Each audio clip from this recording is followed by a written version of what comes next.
peut pas être naïf jusqu'à ce niveau. Hatuwezi kuwa peuple manipulé, naïf, inconscient jusqu'à ce niveau. Tuko na inchi yenye inatumikisha deal. Ile deal ni deal gani? Juu avant d'abord wewe ushimame wanje kupigania mtu ama wanje kupigania kitu. Unapaswa kujua bali kuambarke mu aventure gani? Nyie mjue aventure bali baambarke amo munashimamaka kwenda kupigania madil. Banaenda banaambarke inchi mudil. Okay, shie bale tuko mudil na batu benye mudil yenye hatujue. Kama ile deal nasema kesho watatumwanga mulaki Kivu, hatujue. Mais muko mnaenda kupiganisha. Ile deal inasema nini jusqu'à aujourd'hui? Qu'est-ce que ça veut dire ce deal? Nous ne nous levons pas pour ça. Hatutashimama jeu twende kujua kama aba batu bali tuambarke mu aventure gani. Mais vous vous levez pour des gens vous vous levez pour aller défendre des escrocs? Hein? Hatushimame kwenda kudefendre kujua bitu gani aba aventure bana tuambarke am. Hein? Ça c'est notre peuple. Ça c'est notre peuple. De toute façon, niko narudia kidogo binye tuko tunasema. Banena banasikilizana na Kabila. Okay. Kabila anasema ndabapatia pouvoir, ndabapatia présidence. Nyie mutarenye mimi njo da diriger. C'est ce qui se passe. Nyie mutarenye mimi njo da diriger, n'est-ce pas? Jusque là nous sommes tous d'accord que c'est Kabila qui dirige et les autres règnent. Donc Kache inarenya katu. Ye Tshisekedi na mwenzake Kamere, ce sont les gens qui règnent mais qui ne dirigent rien. OK? Kabila anabambia yenjo atadiriger. Jusque là, il y a personne qui va me contredire. Kama Kabila njo angaliki na diriger inchi. Parce que c'est lui qui a toutes les institutions. Sénat, Assemblée, gouvernement, ma province, donc ba gouverneur, ba ambassadeur, affaires étrangères, biote armée, biote bingaliki contrôlé par Kabila. Ça veut dire c'est lui qui dirige. N'est-ce pas? À tout à contredire. Ju ila iko minjo mina i fondé, iko, c'est comme ça. N'est-ce pas? Sasa bale batonton bakashe bali comprendre kama habiko nju bonjo yuko na diriger boba na régner. Et puis moi façon tuko tunaenda dans les années à venir, donc mu 2023 hakuna bilan yenye batapatia peuple parce que ce n'est pas eux qui dirigent. Gisi hakuna bilan batapatia peuple, qu'est-ce qu'ils vont faire? Ils vont se mettre dans l'aventure de voler. Njomana muliona president wabo alikuwa hii corona tunjo inamufrene pale mwema siku. Njomana muliona president alianja kuvoyager on dirait, donc biko wanatafuta mamoyen yote ya kufanya juu ya kuiba parce que ils savent qu'ils ont seulement 5 ans. Après les 5 ans mutakia kuambia ba Congolais nini? Kitu gani mutatuonesha yenye mulifanya? Muligere pays namuna gani? Bila yenyiko aye, hakutakuwa bilan. Juu bale benye biko bana diriger, balisha sema batabatia kale, ça veut dire que hakuna benye mutafanya na hakuna benye mutopresenter peuple dans les jours à venir, n'est-ce pas? Sasa bale batonto bakashe, balikuwa nisha comprendre ile cop. Banasema bon, gisi tuko hapa na shie tuanje sasa kukula. Allez, président a multiplié ma voyage. Yeule, pepo, enda huku, rudi huku, enda huku, enda kule. Première année muzima, président ana voyage katu. Il a dépensé 50 millions de dollars pour ma voyage. 50 millions de dollars pour ma voyage yenye, hatujue biyanenda kufanya. Ile ma voyage haina resultat ata moya mpaka leo muinchi. President kama yeye na bibi yake balikuwa bana reve mu maisha yabo, bakwe ba touriste, bakwe banaenda mu dunia, nao ba profiter. Donc ilikuwa tu ni kuingia na ma voyage. Mais vous savez pourquoi? Parce que kwa ile ma voyage, ils sont capables de justifier ile franka ilitokea nini. Na ile franka si ni ya kuiba. Jusa munakamata mafranka ya vile munabitia ma voyage zenye hazilete pays quelque chose. Si ni kuiba peuple ile. Munapeleka bandugu yenyu. Donc unaona mu ma voyage ni kwenye biko bandaka ma voyage. Ni bandugu, ni ba cousin, ni ba mama, ni ba dada, ni ba ndugu na ndugu banapatia kazi. Donc façon yabo ya kuiba ile parce qu'il y a pas d'autre choix. Habana choix ingine. Ju Kabila iko na diriger, agisi abezi ku diriger. Vomie baanje kuiba sai. Ale banaleta maneno yao soi-disant 100 jours. Franka anja kutoka. Donc tunakuwa mu pays yenye iko jungle. Franka anja kutoka. Sa ile franka natokaka. Sa bana faire ka passer ma signature. Nani anakuwa na signer? Mtu mwana sinyaka signature ya mwisho ni president de la République. Hata tuambia sema hajua kwenye ile franka ilikuwa naenda. Ile matravaux yote balikuwa supposé bafanye. pendant une année. Donc ule papa président de la République alikuwa na hakuwa najua kama ile kazi haifanyike. Ça veut dire alilamuka tu un bon matin, bah kazi hakuna. Ceci, il était au courant, il était au courant. OK? Donc c'était pour vous dire quoi? C'est pour vous montrer kama moi je suis convaincu kama ule Kamere hakukula ile franka yepeki. Bali kule ile franka na rafiki yake Felix Tshisekedi. Bon, procès ya lundi. Procès ya lundi sasa itakuwa huis clos ama itakuwa publique. Moi je doute très fort kama bataifanya public. Juba najua kama bakifanya public itatosha amo marque secret yenye taenda kufrape jusque kule yulu au sommet de l'État. Bataifanya procès yenye itakuwa huis clos kama batafunga Kamere. Mimi nawe sasa hatujue. Mais de toute façon hata kama namufunga bienye bilisemekana kule masekre yenye itasemekana kule mie na we hatutavijua. Kama itakuwa procès nani kama habata mufunga, kama habata mufunga, je vous dis sérieusement, ce n'est pas parce que Kamere n'a pas volé, ce n'est pas parce que franc haiko, l'argent a disparu, ce n'est pas parce que Kamere a volé. Je suis convaincu qu'il n'a pas volé seul. Musinikamate muskamate ma bienyeniko nasema on dirait mie mina ikalia tout dossier à Kamere. Parce qu'il y a des gens ici qui veulent manipuler la chose, qui sont en train de dire quand mais oh dada, ouais on dirait qu'on a problème personnel na Kamere. Je n'ai rien de personnel avec Kamere. Maisha yangu si yaonaka Kamere, si yakutanaka na Kamere, si yasumuliaka na Kamere. Donc moi je suis politique. Je suis analyste politique na mina angaliaka bienye biko binapitikana mu monde politique. Kama mina naona kwenye kuko makosa ndapasema pale. Wewe kama uko na sentiment ya Kamere papa, ile ni probleme yako, unasikia? Mais niko nawaambia kama je ne suis pas convaincu kama liba yepeke, mimi niko convaincu kama ligne yako ya mrefu na kama batakuwa a mesure ya kumulibere ni juu habatapenda batu bengine jusqu'au sommet de l'État bakwe exposé. OK? Donc pour moi kama Kamere batamwacha, ce n'est pas parce que hakuiba, ce n'est pas parce que l'argent n'a pas été disparaître, ni juu banajua kama ile franka yenye aliiba na président na chef de l'État bote ile ligne ya ile groupe yabo ya kashe biko mwai makope biko mwai mafia. Ça veut dire que batamwacha juu habapendi ile ma ligne yote ikuwe expose, na kama batamufunga batamusakrifie juu nini? Juu politiki ya Kongo ishakuwa mafia. Wewe kama unaenda amo tu juu Kamere, mimi nadhani Kamere kone kama politiki ya Kongo ni mafia na alishazoea kucheza ile mafia. Me mara mingi habayamukamataka. Cette fois-ci mimi nadhani kama batamukamata, ça veut dire kama mtu wote kuna kwa fin, kuna kwa mwisho ya kila kitu. Ça veut dire que kama batamukamata, banamukamata juu ilikuwa temps yake sasa ya hii mafia yake iishe. OK? Bon, nye ba sentimental ba Kamere, njo conclusion yangu ile ya lundi. Mais si je suis ici, nilitafuta kusema juu ya batu ya INC ya Bukavu, Sud Kivu, INC Sud Kivu. INC Sud Kivu inaita journée morte lundi Bukavu. OK? Ce qui est en train de m'étonner, niko naona batu bengine, abiko ba mingi, quand même ko batu bengele bangaliki natafuta ku manipuler opinion publique, donc ku influencer batu munjia ya mubaya. OK? D'abord je dirais d'abord en tout cas je suis surpris, niko surpris kuona dans quelques semaines, dans quelques jours, éveil à conscience yenye mina remarqué kubatu ya kwetu, et surtout bale même qui se disait pro Kamere. OK? Oui, ba mingi inabaluma.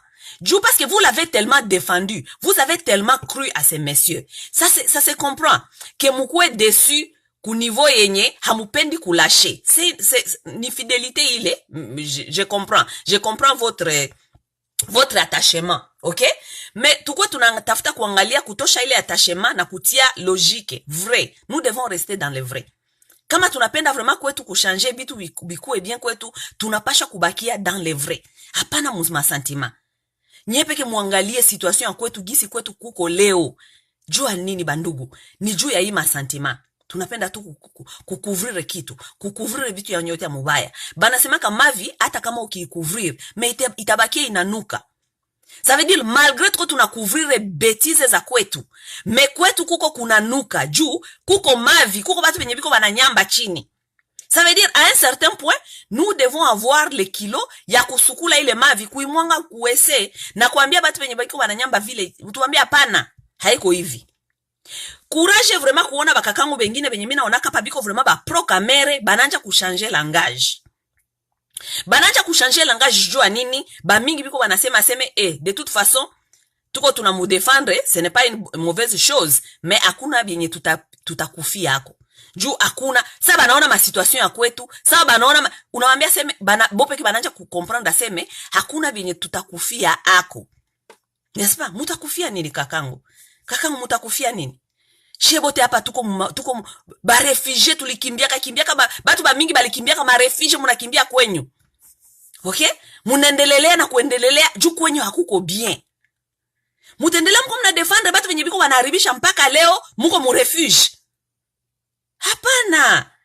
Hatutakuwa kalifie saba kayen bale batoto benye habananga kwabo kila siku ni kukimbia na sasa munafika kwenye mko munaingali tu muna encourager bale benye bakinga kinaribisha. Hapana.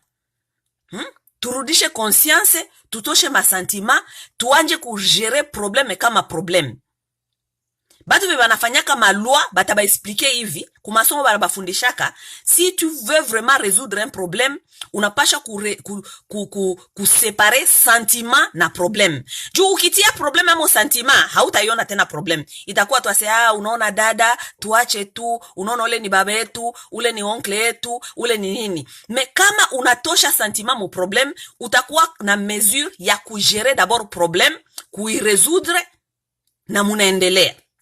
N'est-ce pas? Donc chapeau vraiment kubakaka yangu ba mingi surtout bakaka nye njo muko vraiment mulikuwa ba fanatiki ya kamera basana. Okay? Et si bapatie faute juu mulimpatia confiance aliba décevoir, mais quelque part mi naona ba mingi munanja quand même raisonner, kurudia mu raisonnement. Okay? Ba mingi munanja kurudia mu raisonnement et c'est ça vraiment notre démarche. Muache kubakia mu sentiment. Okay? Batu ya INC Sud Kivu banaita journée morte lundi, n'est-ce pas? Banaita journée morte lundi apana akutakuwa kazi et tout. Kuko bengine benye bangaliki mu masentima kidogo mimi naona banendelea ile histoire ya manipulation na kutafuta kuintimider batu. Ça c'est quelque chose que mimi nashimamiaka kabisa. Hii manipulation na intimidation, c'est quelque chose qui ne marche pas avec moi. Haita marchaka jamais. Intimidation na manipulation, c'est à bas. Tunapasha kukatala ile kabisa. Batu wengine wanaandika wanasema aseme mwenye kwake mulango itafunguka lundi na voiture yake itakuwa nje lundi, ça veut dire que yeye iko contre Vital Kamerhe. Ça c'est quel genre d'intimidation? Ça c'est quel genre d'intimidation? Kuambia mtu aseme mwatakuwa nje ama mwenye mtu garaki batayona nje, ça veut dire kama yeye iko contre Kamerhe. Kaka wewe mwangaliki na réfléchir vile. Ngwani kuulize question.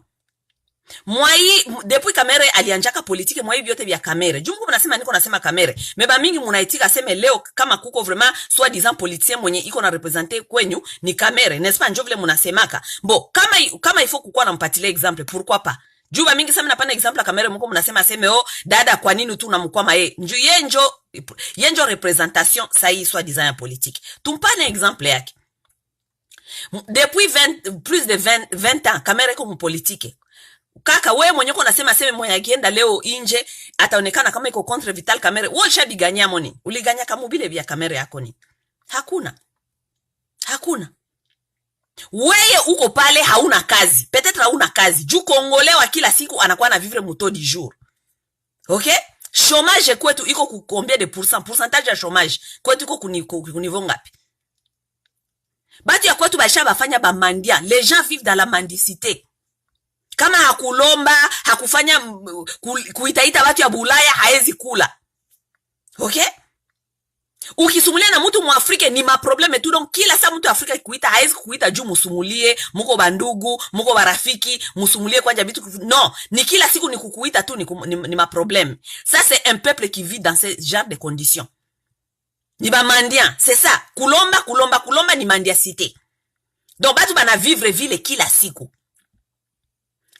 Kama haiko na lomba mu diaspora, iko na lomba batu wenye biko mpolitike pale. Kama ulombake kwa gouverneur, unalombaka kwa député. Kama ulombake kwa député, unalombaka kwa Kamerhe. Kama ulombake kwa Kamerhe, unalomba kwa mamake na Kamerhe. Donc les gens qui vivent des miettes, tous les jours des miettes. Kaka, mtu wa dunia anaweza kuishi vile, dignité yako iko wapi? Weye sasa bale batu ya INC, biko mule mu INC, kama ni ba député, kama ni banani, biko na salaire. Kaka, wewe uko na salaire. Sabale banatafuta kuba influencer banasema seme mubakie kunyumba lendi. Yeye iko na salaire, anajua banki yake kwa mfranga ngapi, anajua kwenye kesho atatoshea batoto yake bakule. Wewe mwana vivraka kuto di jour tous les jours. Sasa utabakia kunyumba, batoto yako batakula nini? Kamera mwenye balifunga mule muna mamilions de dollars, alipatia batoto yake, batoto ya bibi yake, tous ces gens ils ont des millions dans leur banque. Hata kama leo banakimbia banaenda mu refuge, batabakia na kula. Weye sasa uko na nini yenye utanja kuitika seme bakwambia seme kutakuwa ville morte? Uko na nini? Tu n'as rien pour nourrir tes enfants. Tu n'as rien. Tu n'as rien. Tu vis autour du jour. Ile ma manipulation njo hatupendi. Ile ma manipulation njo hatupendi. Moi je pense que il procès à Kamere, nous allons l'observer. Tout à observer comme banaita nini, comme province. OK? Tant que province, nous allons observer et nous allons assumer. Nous allons assumer quoi? Munibambia ça tout assumer kitu gani? Tout assumer kama Kamere batamukondane. Tout assumer kama tunaitika alifanya mabetize yake, kama alifanya mabetize juu politike ni mafia. Politike leo ya Kongo ni mafia. Balifanya mabetize yabo, anapasha kwenda kuassume kumafia yake yaliendako. Okay? Kuko bakaka bengine biko wananiambia sema wala lakini unaona dada ile ni kusakrifie Kamere jua nini juu unaona ku province par exemple yeye njo kichwa ya nguvu sana pale. Sasa mbatu saba Kamere bakenja kubaangusha shie ma province hatutakuwa na ba leader politique. Bakaka ngwani bambie ba mingi mulienda ku masomo muko ba intellectuel parce que ba mingi bemina fanyaka nabo ma débat politique hapa. Ce sont les intellectuels. Utona quand même kaka alienda ku masomo na iko naenda ku masomo. Mais lorsqu'il s'agit des histoires ya bitu ingine ya kidogo utajuliza kapasite yake intellectuelle, kapasite yake intelligence inakuwa inapotea. Sasa tunajuliza sasa kaka tunafika kwa niveau ya yeye yuko na réfléchir hivi. Unasikia? Bakaka mulienda mulisoma hapa mabulaya. OK? Mie peut-être sikufanya université. Ça je vais vous dire, mie sikufanya université. Mais quand même niko na connaissance parce que je m'instruis tous les jours. Mina j'instruiraka tous les jours, je m'instruis. Sasa nyie bakaka benye mulenda kufanya ma université. Hamwezi comprendre kama haiko seulement politique njo inakuwa na faire avancer province. Ama inakuwa na faire avancer batu. Nibapatie exemple ya Afrique du Sud. OK? Juu nyie mnatafuta kutuambia kama hatuna politicien kule Kinshasa, on dirait province haiko représentée. Haiko ce n'est pas ile politique njo inakuwa na représenter province. OK? Peuple yenye inakuwaka ina diriger. Un peuple qui dirige, c'est le peuple qui a l'économie dans sa main. Bale bana bafanya économie banajua. Mwenye iko na économie mumikono njo yenjo anakuwaka na diriger. Donc nous n'avons pas à avoir des politiciens au sein ya kule Kinshasa juu tuzania sema tuko représenter. Pas du tout. Qu'est-ce qui se passe sérieusement et que nibapatie exemple par exemple ya mutoto, OK? Tuseme Kamere ni mutoto wenyu. Mwene wiru, bamushi mulishaji approprié. Mwene wiru. Kamere ni mutoto wenyu. Alienda kule Kinshasa akajikomporte mubaya. Movie normale kama tunetia movie normale, mutoto mwenye anaenda kujikomporte mubaya inje. Qu'est-ce qui se passe? Sana rudia kwabo. Ama saa iko kule inje banavertir bazazi yake aseme mutoto wenyu njoo vile kona jikomporte. Bazazi banafanyaka nini? Muta interpele mutoto wenyu, munamrudisha kwanza mbio. Oui, munamrudisha mbio sana. Anapasha kwa kujiexplique na kama muzazi ha comprendre bile yule mtoto alisema, munampatia ka punition, anabakia d'abord kunyumba. Hata toka tena. N'est-ce pas? Njo vile binakuwaka. Ça veut dire, hatutajipermettre comme province. Tukwa tunatuma batoto yetu inje, baende kujikomporte mubaya, ama batu represente mubaya, kisha kwenye tunaikala, tunajiretrouver, on dirait tunafurahi, on dirait ça nous dit rien. Non. Tunakupasha kwa ile province responsable. Bale venye tulituma kule, kama habatu represente muzuri, banapasha kurudia na tunapasha kubapini. Parce que prochainement sa tunatuma mwingine kule, ajue kama hatu represente muzuri. Kama habi marche kule, konsekanse zake ziko nini sana rudia ku province. Oui. Kama Kamera alijikomporte mbaya alienda kule, anapasha kurudia kunyumba na anapasha kupata permission aikale mule hata toka tena. Njo vile bapara bakwetu balikuwa wanafanya mbele. Mtoto mwenye hajua kujikomporte na anaribisha reputation ya bakwabo inje, banamurudisha kunyumba, anekala na hata toka tena. Mpaka siku atajua kujikomporte. Njo tena siku tena banajua kujikomporte, njo sasa mnanja tena kubatuma inje. Mais pour l'instant, moi je pense que le Kivu en général, nous avons échoué. Bale batoto yetu habiko banenda kufanya kitu ku politique. Ça veut dire tunapaswa kuangalia façon ingine gani tunaweza kujirepresenter muile groupe ya ile pays ya tuseme ya Congo, ke tuko tunasema sema juu tuko tuna ba representer ba politiciens betu njo ba fulani na ba fulani, kama bale watu representer muzuri, nous devons chercher façon ingine ya kujirepresenter. Niliko na bapatia example hapa. Mimi nawaambia kama kuko bagaka ba mingi benye biko hapa benye balisoma. Na batabambia kama benye banadirija ka inchi haiko ba politiciens. Les gens qui dirigent et contrôlent un pays, ce sont les gens qui tiennent l'économie dans leurs mains. Unasikia? Ndawapatia exemple Afrique du Sud. J'étais là mais nikengia mbingine. Afrique du Sud leo 12, même pas 12%, 8,9% ya population ya bazungu, 8,9%, s'il vous plaît. Population ya bazungu contrôle 80% de l'économie de l'Afrique du Sud. Qui dirige? Ce sont les blancs. Il est 8%, il y a 8,9% njo na dirige Afrique du Sud leo. Mais comme les blancs avaient déjà compris kama mutu mweusi anapenda ka titre bila kujua kazi, les Sud-Africains ont préféré de donner aux noirs les titres. Munapenda présidence. Hakuna problème. Voilà votre présidence. Cadeau. Pati ya noir présidence, aikale ku présidence, malgré hana ekonomi ya inchi yake mumikono, malgré peuple yake kingaliki na souffrir, malgré tout, le noir, ça ne l'intéresse pas. Bazungu bakasema, ok, gisi mtu mweusi anapenda ile honneur ya kukuwa président, ya kukuwa chefu. C'est la même chose au Congo, hein. Tout le monde veut être chef, bila compétence, bila akili. Ukwe tout chef. Les Sud-Africains blancs ont compris cela. Ils ont donné la présidence aux Noirs. Munataka politique, munataka présidence, il n'y a pas de souci, prenez. Nous allons nous concentrer muma industrialisation. Tutaji concentrer muma kulima shamba.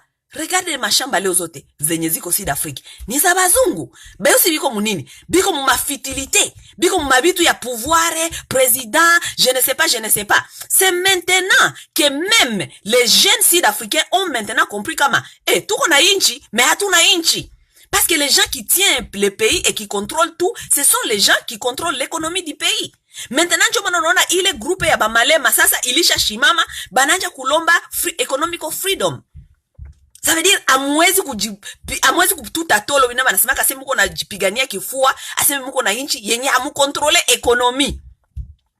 Voilà. Donc shie benye bakivusie benye biko banasema aseme dada kamera kitoka pale sasa Kivu itakuwa mal representé, haitakuwa mal representé. Hamtatuma maproduit ya mubaya kule quand même. Hamtakuwa mnatuma maproduit ya mubaya kwenyu aseme ile maproduit nje kwa na tu representer. Kama ni maproduit ya mubaya, munairudisha kwanja kunyumba, muna reedike kwanja tena batoto yenyu, ça veut dire quoi? Baende kufanya ile représentation ya nani? Ya province. Mais en même temps, nous devons aussi chercher d'autres façons ya province coexister. Les provinces, si Kivu par exemple, les deux Kivu ni ma province yenye Mungu alipatia biote. Alipatia terre, tunaweza kulima. Joni hatupendi lima. Munazani ni bapolitisien tu njo batatu. Politisien kazi gani alibapatiaka? Hakuna kazi. Batu benye biko pale ile politique chaque sa mafia, chaque fois on dirait nini biko na buma poste pale mo politique. Après c'est quoi? Population ingaliki mu chômage.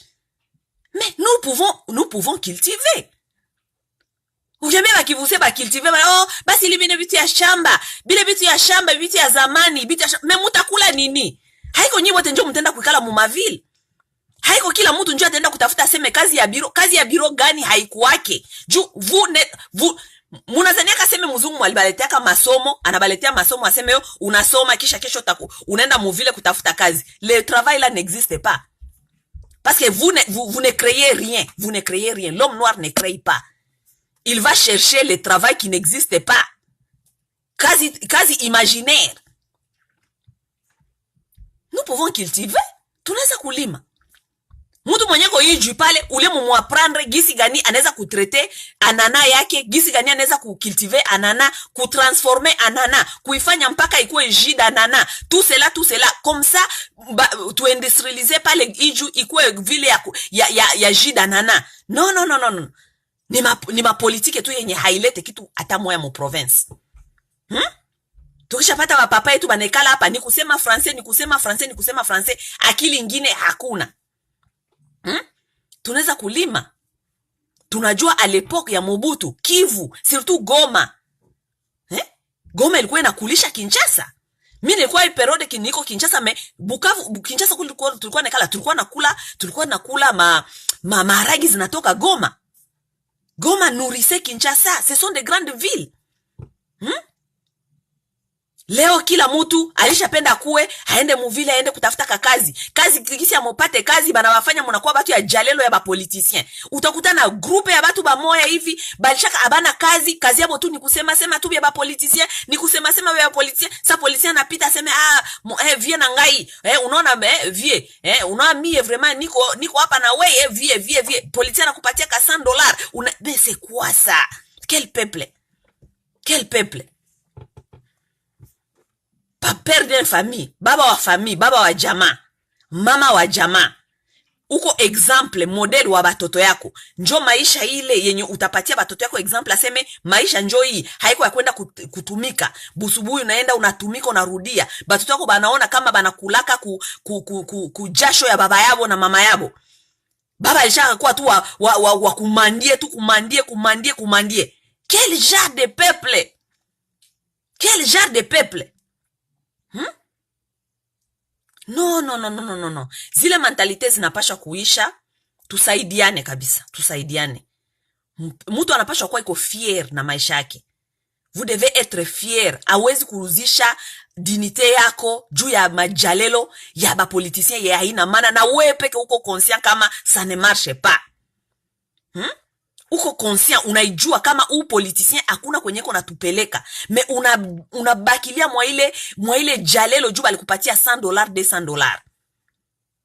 Bandugu, mimi niko combattant wa depuis zamani. Mimi nawaambia nijua hapa, peut-être juu mnakia kunijua hapa juu mimi naanza kufanya maemission ya Kiswahili. Niko combattant wa depuis zamani.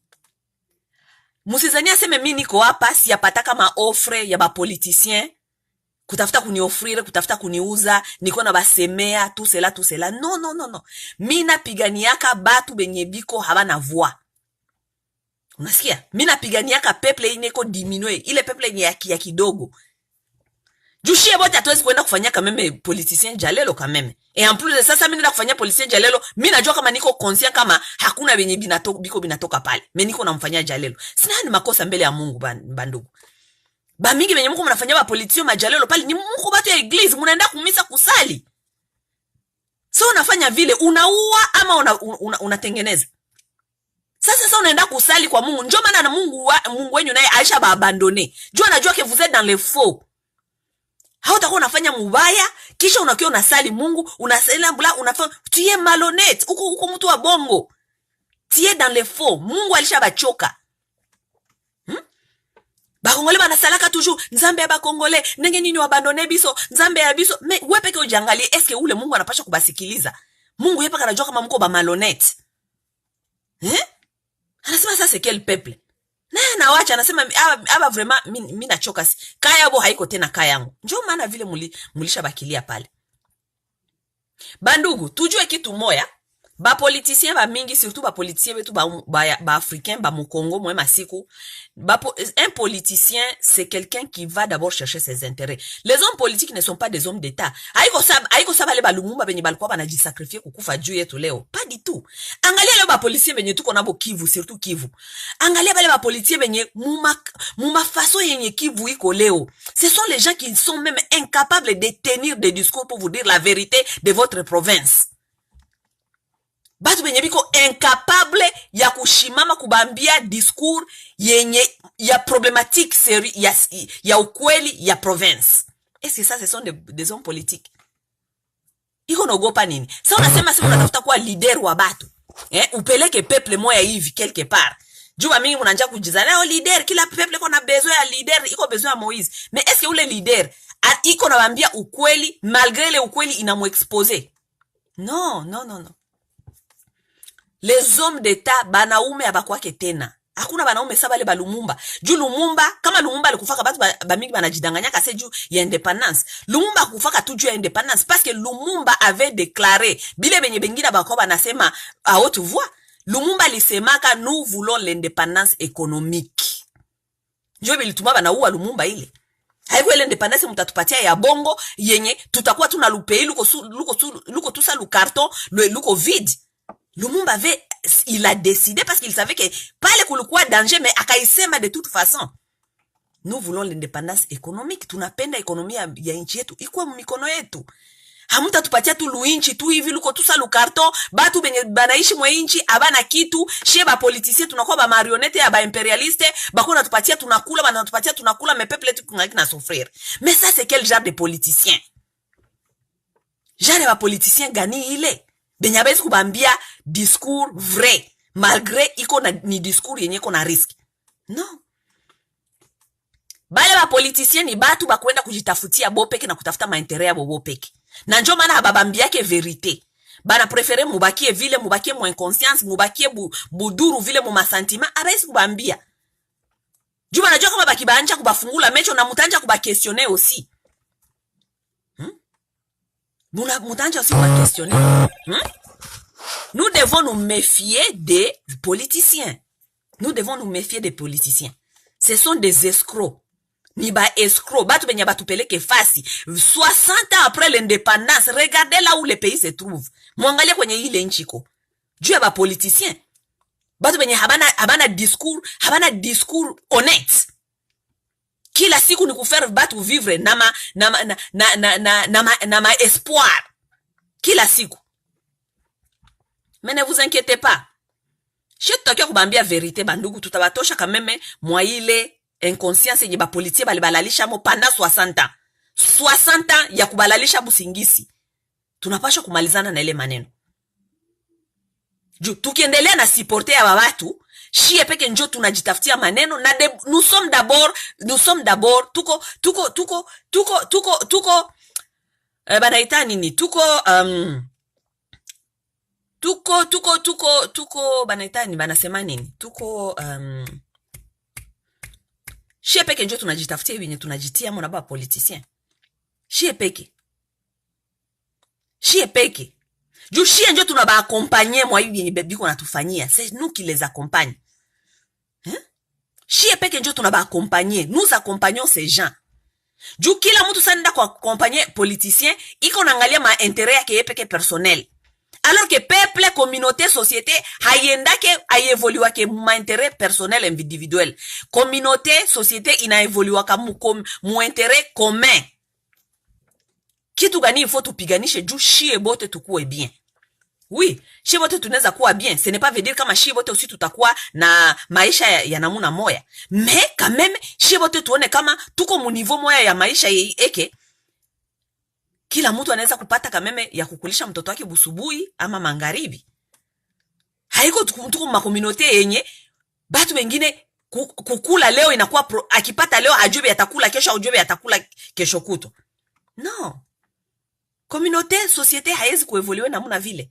Et dans ce genre de société, nous ne comprenons pas que nous créons aussi d'autres problèmes qui nous rongent aujourd'hui. Juu sa communauté, uko na mafranka za mingi kushinda batu bote. Bale wengine bote habana bia kukulisha watoto yabo. Tu penses que c'est quelle communauté que vous avez créé? Vous avez créé une communauté ya batu benye batakuwa na envie, batakuwa na jalousie, batu benye batakuwa na tafuta kukuiba, kukufanya mubaya. C'est ça nous créons. Leo batu ba mingi bananja kusema seme kule kwetu, batu ba mingi bashakuwa na roho mubaya, kupatiana mapoison et tout, mais qu'est-ce que vous attendez? Communauté yenye iko hakuna égalité vile, vous attendez à quoi? Unazani mtu mwenye anaishi mu pauvreté. Mtu mwenye anaishi mu pauvreté, état d'esprit yake haiko état d'esprit ya batu bote. Iko mu état d'esprit ingine ya survie d'abord. Ile état d'esprit ya survie yake itamutuma kufanya vitu ya mbaya ya mingi. Njo maana tunapasha kupiganisha communauté kama itashimamaka tushimame shie bote mara moya. Sa tunashimama shibote mara moya, tutadiminue makrime ya soi-disant jalousie, makaruho, bile bitu biote, ça va diminuer, ça va partir. Chu hakuna mote ya kusikilia jalousie kama iwe na yeye nyibote kila uwe anaweza kulisha watoto yako na yeye anaweza kulisha watoto yake. Nani mwata refleshir kukia kukingilia munyumba kama yeye anaweza kulisha watoto yake na wewe unaweza kulisha bako? Nani mwata refleshir vile? Nani mwata refleshir aende kukungoya mubarabara akupige masasi juu wewe uko anaweza kuzania petete mvoitire yako mulikuwa ka $100 Kenya anaweza kurekipere? Nani mwanaweza kurefleshir vile? Donc tuko na intérêt ya intérêt général collectif ya batu ba mingi mara moya, n'est-ce pas? Donc leo njo ilikuwa quand même message yangu. J'aimerais aussi interpeller bandugu yangu ba mingi benye bakule kwetu este. Je sais ce que j'ai remarqué ça et ça c'est général kuba congolais bote. Ba congolais ba mingi batu surtout attaché batu ya este kule. Nous ne connaissons même pas ma droit na ma devoir yetu. Ba congolais abasomake constitution. Mutaona mutu iko nakia peko na discuter bitu ingine, unajua de toute façon kama huyu hajue benye iko na discuter, mais gisi anasemaka français anazania kama iko nasema benye biko munjia. Tu ne peux pas faire la discussion politique hauna base ya benye uko nasema ma droit na ma devoir. Hawezi kusema politique na aujue gisi l'État ina fonctionner. Hawezi. Donc, parfois, lorsque nous faisons, m'jomana ba mingi sifanyeke na nye discussion politique. Je m'ina comprendre déjà kama, si tu peux me dire cette phrase-là, ça veut dire que tu ne connais même pas la constitution, tu ne connais même pas tes droits et tes devoirs.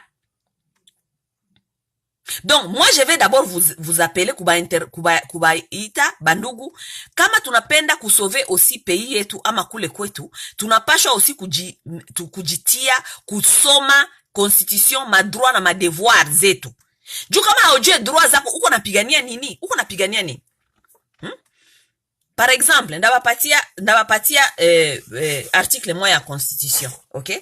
Article moja ya constitution niliandika hapa, juu nitafuta kupartager na batu mingi ya Kivu. Hii article 58 ya constitution. Ile article nasema nini? Article nasema, tous les Congolais ont le droit de jouir des richesses nationales. Deuxième alinéa inasema, l'État a le devoir de les redistribuer équitablement et de garantir les droits au développement. OK? Ça veut dire quoi?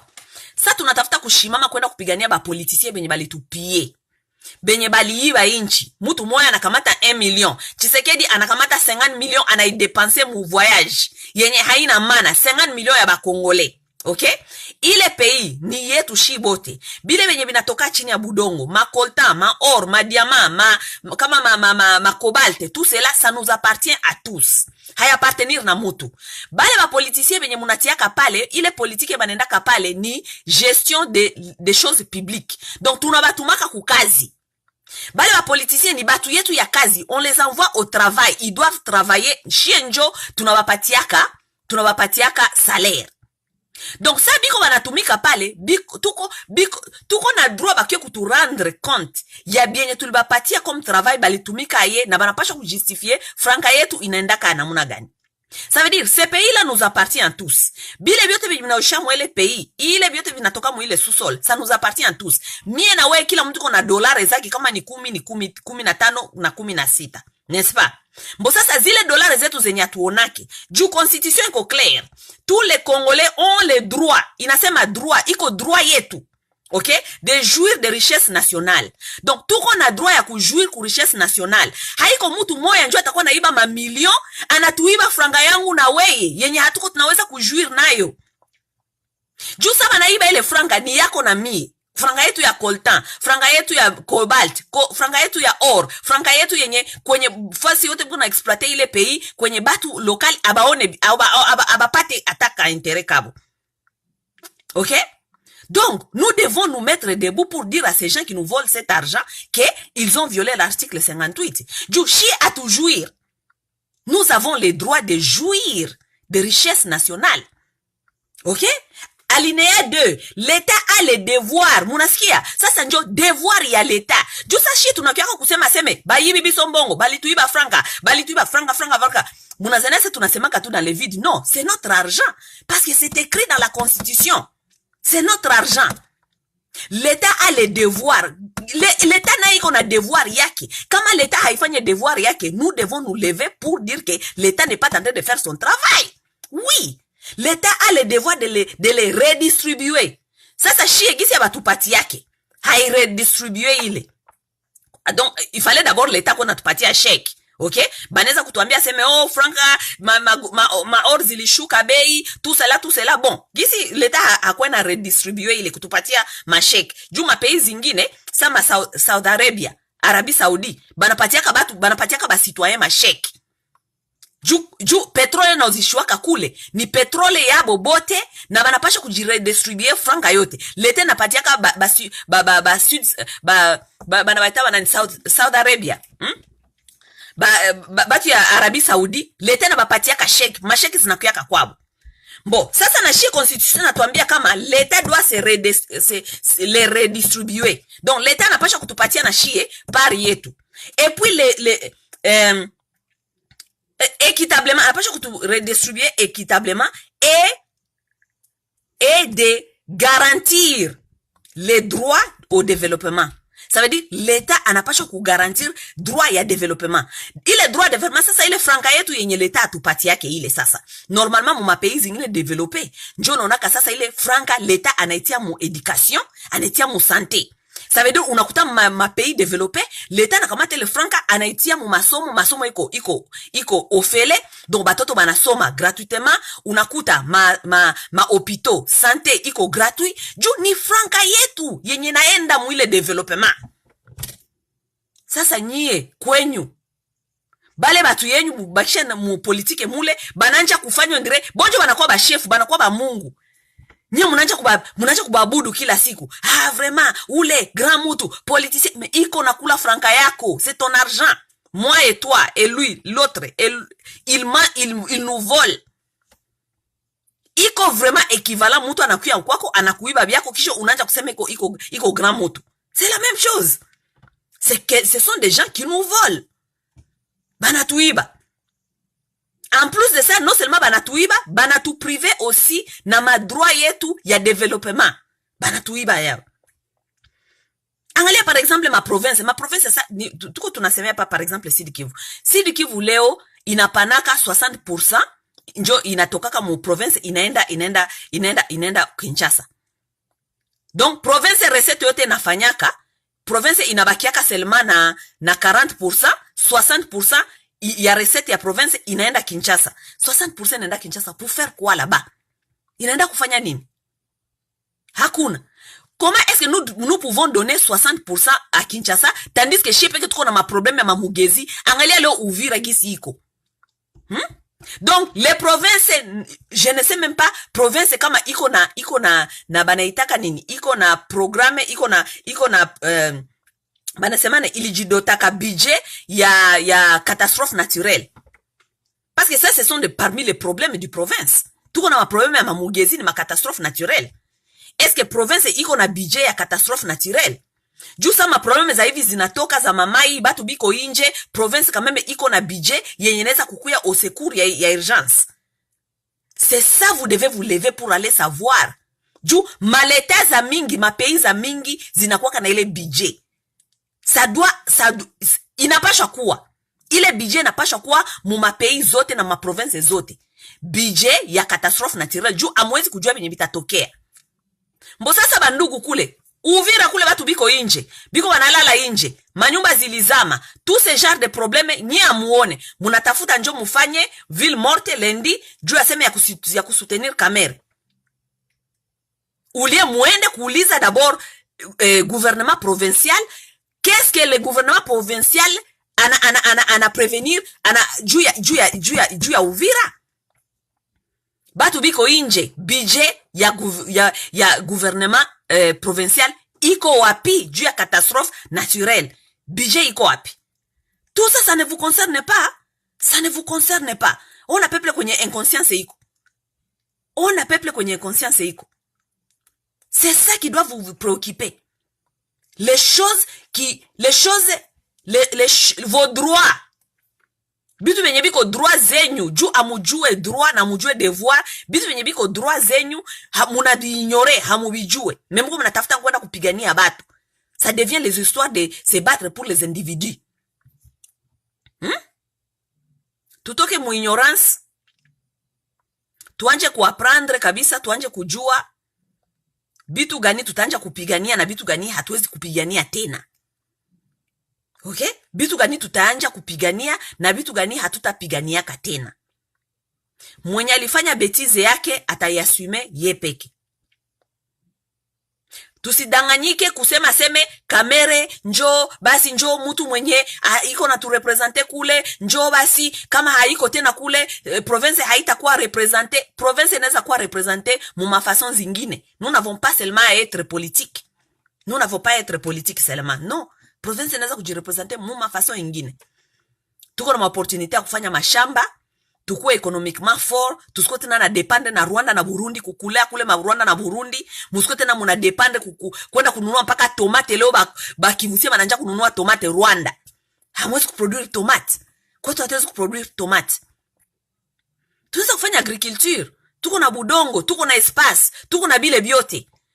Économiquement tunaweza kuwa fort. Je vous ai dit que pour être fort, ce n'est pas seulement veut dire mwende kutuma babandi benyu aseme kuma politique.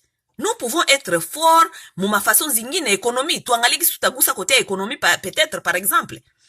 Batu bakwetu mbele balikuwa na akili mwema, siku je ne sais pas akili lienda wapi. Batu abana tena akili, abana busara, hakuna sagesse. On ne comprend pas. Na benye baisha kutia ma complexe aseme mashamba kulima ni kazi tu ase ni kazi ya bashenzi. Non, le Sud-Afrique c'est un exemple. Sud-Afrique ni exemple. Sud-Afrique ni exemple. Les Noirs ont le pouvoir, biko na pouvoir politique, biko ba président, mais abana économie ya pays ya mikono. Ceux qui ont l'économie du pays dans leurs mains, ce sont les gens qui contrôlent la nation. Donc na chetu kikuwa économiquement fort, tunaji imposer mu mafason za mingi. Les juifs leo biko éparpillés mu dunia yote, banaji imposer ju biko économiquement très fort.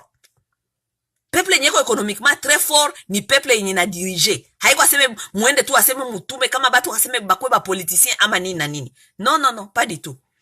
Si ça ne marche pas au politique, nous tutatafuta njia ingine. Bale benye balenda ku politique kule kuturepresenter mubaya, mubarudishe kwanja kunyumba, mubaedike. Kila mtu aedike kwanja bakakaki. Jumi nazani ça c'est un problème sérieux qui touche tout ces pays ya Congo, ya ba Congolais. Tunaona kama batu ba mingi banaenda kule ku politique ni ba aventurier na biko na bandugu yao benye bana ba accompagner. Kutona mtu mwenye iko nafanya tellement mubaya me bandugu yake biko na mwakompagner. Moi je pense que tunafika ku niveau ya mwa ile inchi kama chacun doit interpeller encore son frère ou bien son enfant akuye kumwedike d'abord kunyumba. Juu kama mtoto wako ajikomporte bien, iko devoir yako ya kumuita na kumuinterpeller na kumureedike tena mbele umutume tena nje. Mwenye anapenda kuakompanye kaka yake mubujinga, ça c'est son problème. Juu mwenye anakuakompanye mbya mubaya ni mtu mwenye banasema nini? Mtu mwenye kuchimbia kaburi. Oui. Benye wanapenda kuchimbia bakakabo kaburi, baba continue kubachambia chimbia kaburi. Juu watu wengi wanapana ma example asembo, mbona ule Tshisekedi bakao biko na msutenir, mbona acha hao ba continue kutia bakakabo mu maerere. Na kama vitale leo ko muerere, ni juu batu ba mingi benye biko pembeni yake pale ba yense, ba bungs bale wa mushi. Nyie njo mulirandre vitale ku maerere. Juu hamkuwa mnamwambia ndugu yenu ukweli. Hamkuwa mnamwambia ukweli. Angalia mara hiyo kwenye iko. Mulimuchimbulia kaburi nyi peke. Vous-même. Parce que moi j'ai été dans cette histoire ya batu ya INC ma groupe. So nena mule unabapatia nani conseil bana kutukana ama bana kuambia mubaya. Dada weye kila siku unaonaka tu bya mubaya. Dada weye unaonaka bya mbaya. Voilà maintenant nyimbo ya bamukuona bya mubaya. Angalia kwenye kakenyu leo anafika. Angalia kwenye anafika. Mulimuchimbulia kaburi. Oui, nyi peke njo mulimuchimbulia kaburi. Maintenant, pour éviter cela, je pense qu'il est temps, mui politique congolaise, kila mutu arudishe kakake kwabo, kila mutu Kama ni Bakongo, barudishe bakakabo kwabo. Kama ni Bangala, barudishe bakakabo kwabo. Kama ni Baluba, barudishe bakakabo kwabo. Kama ni Baswahili, kila mtu arekipere kwanja bakaka yake.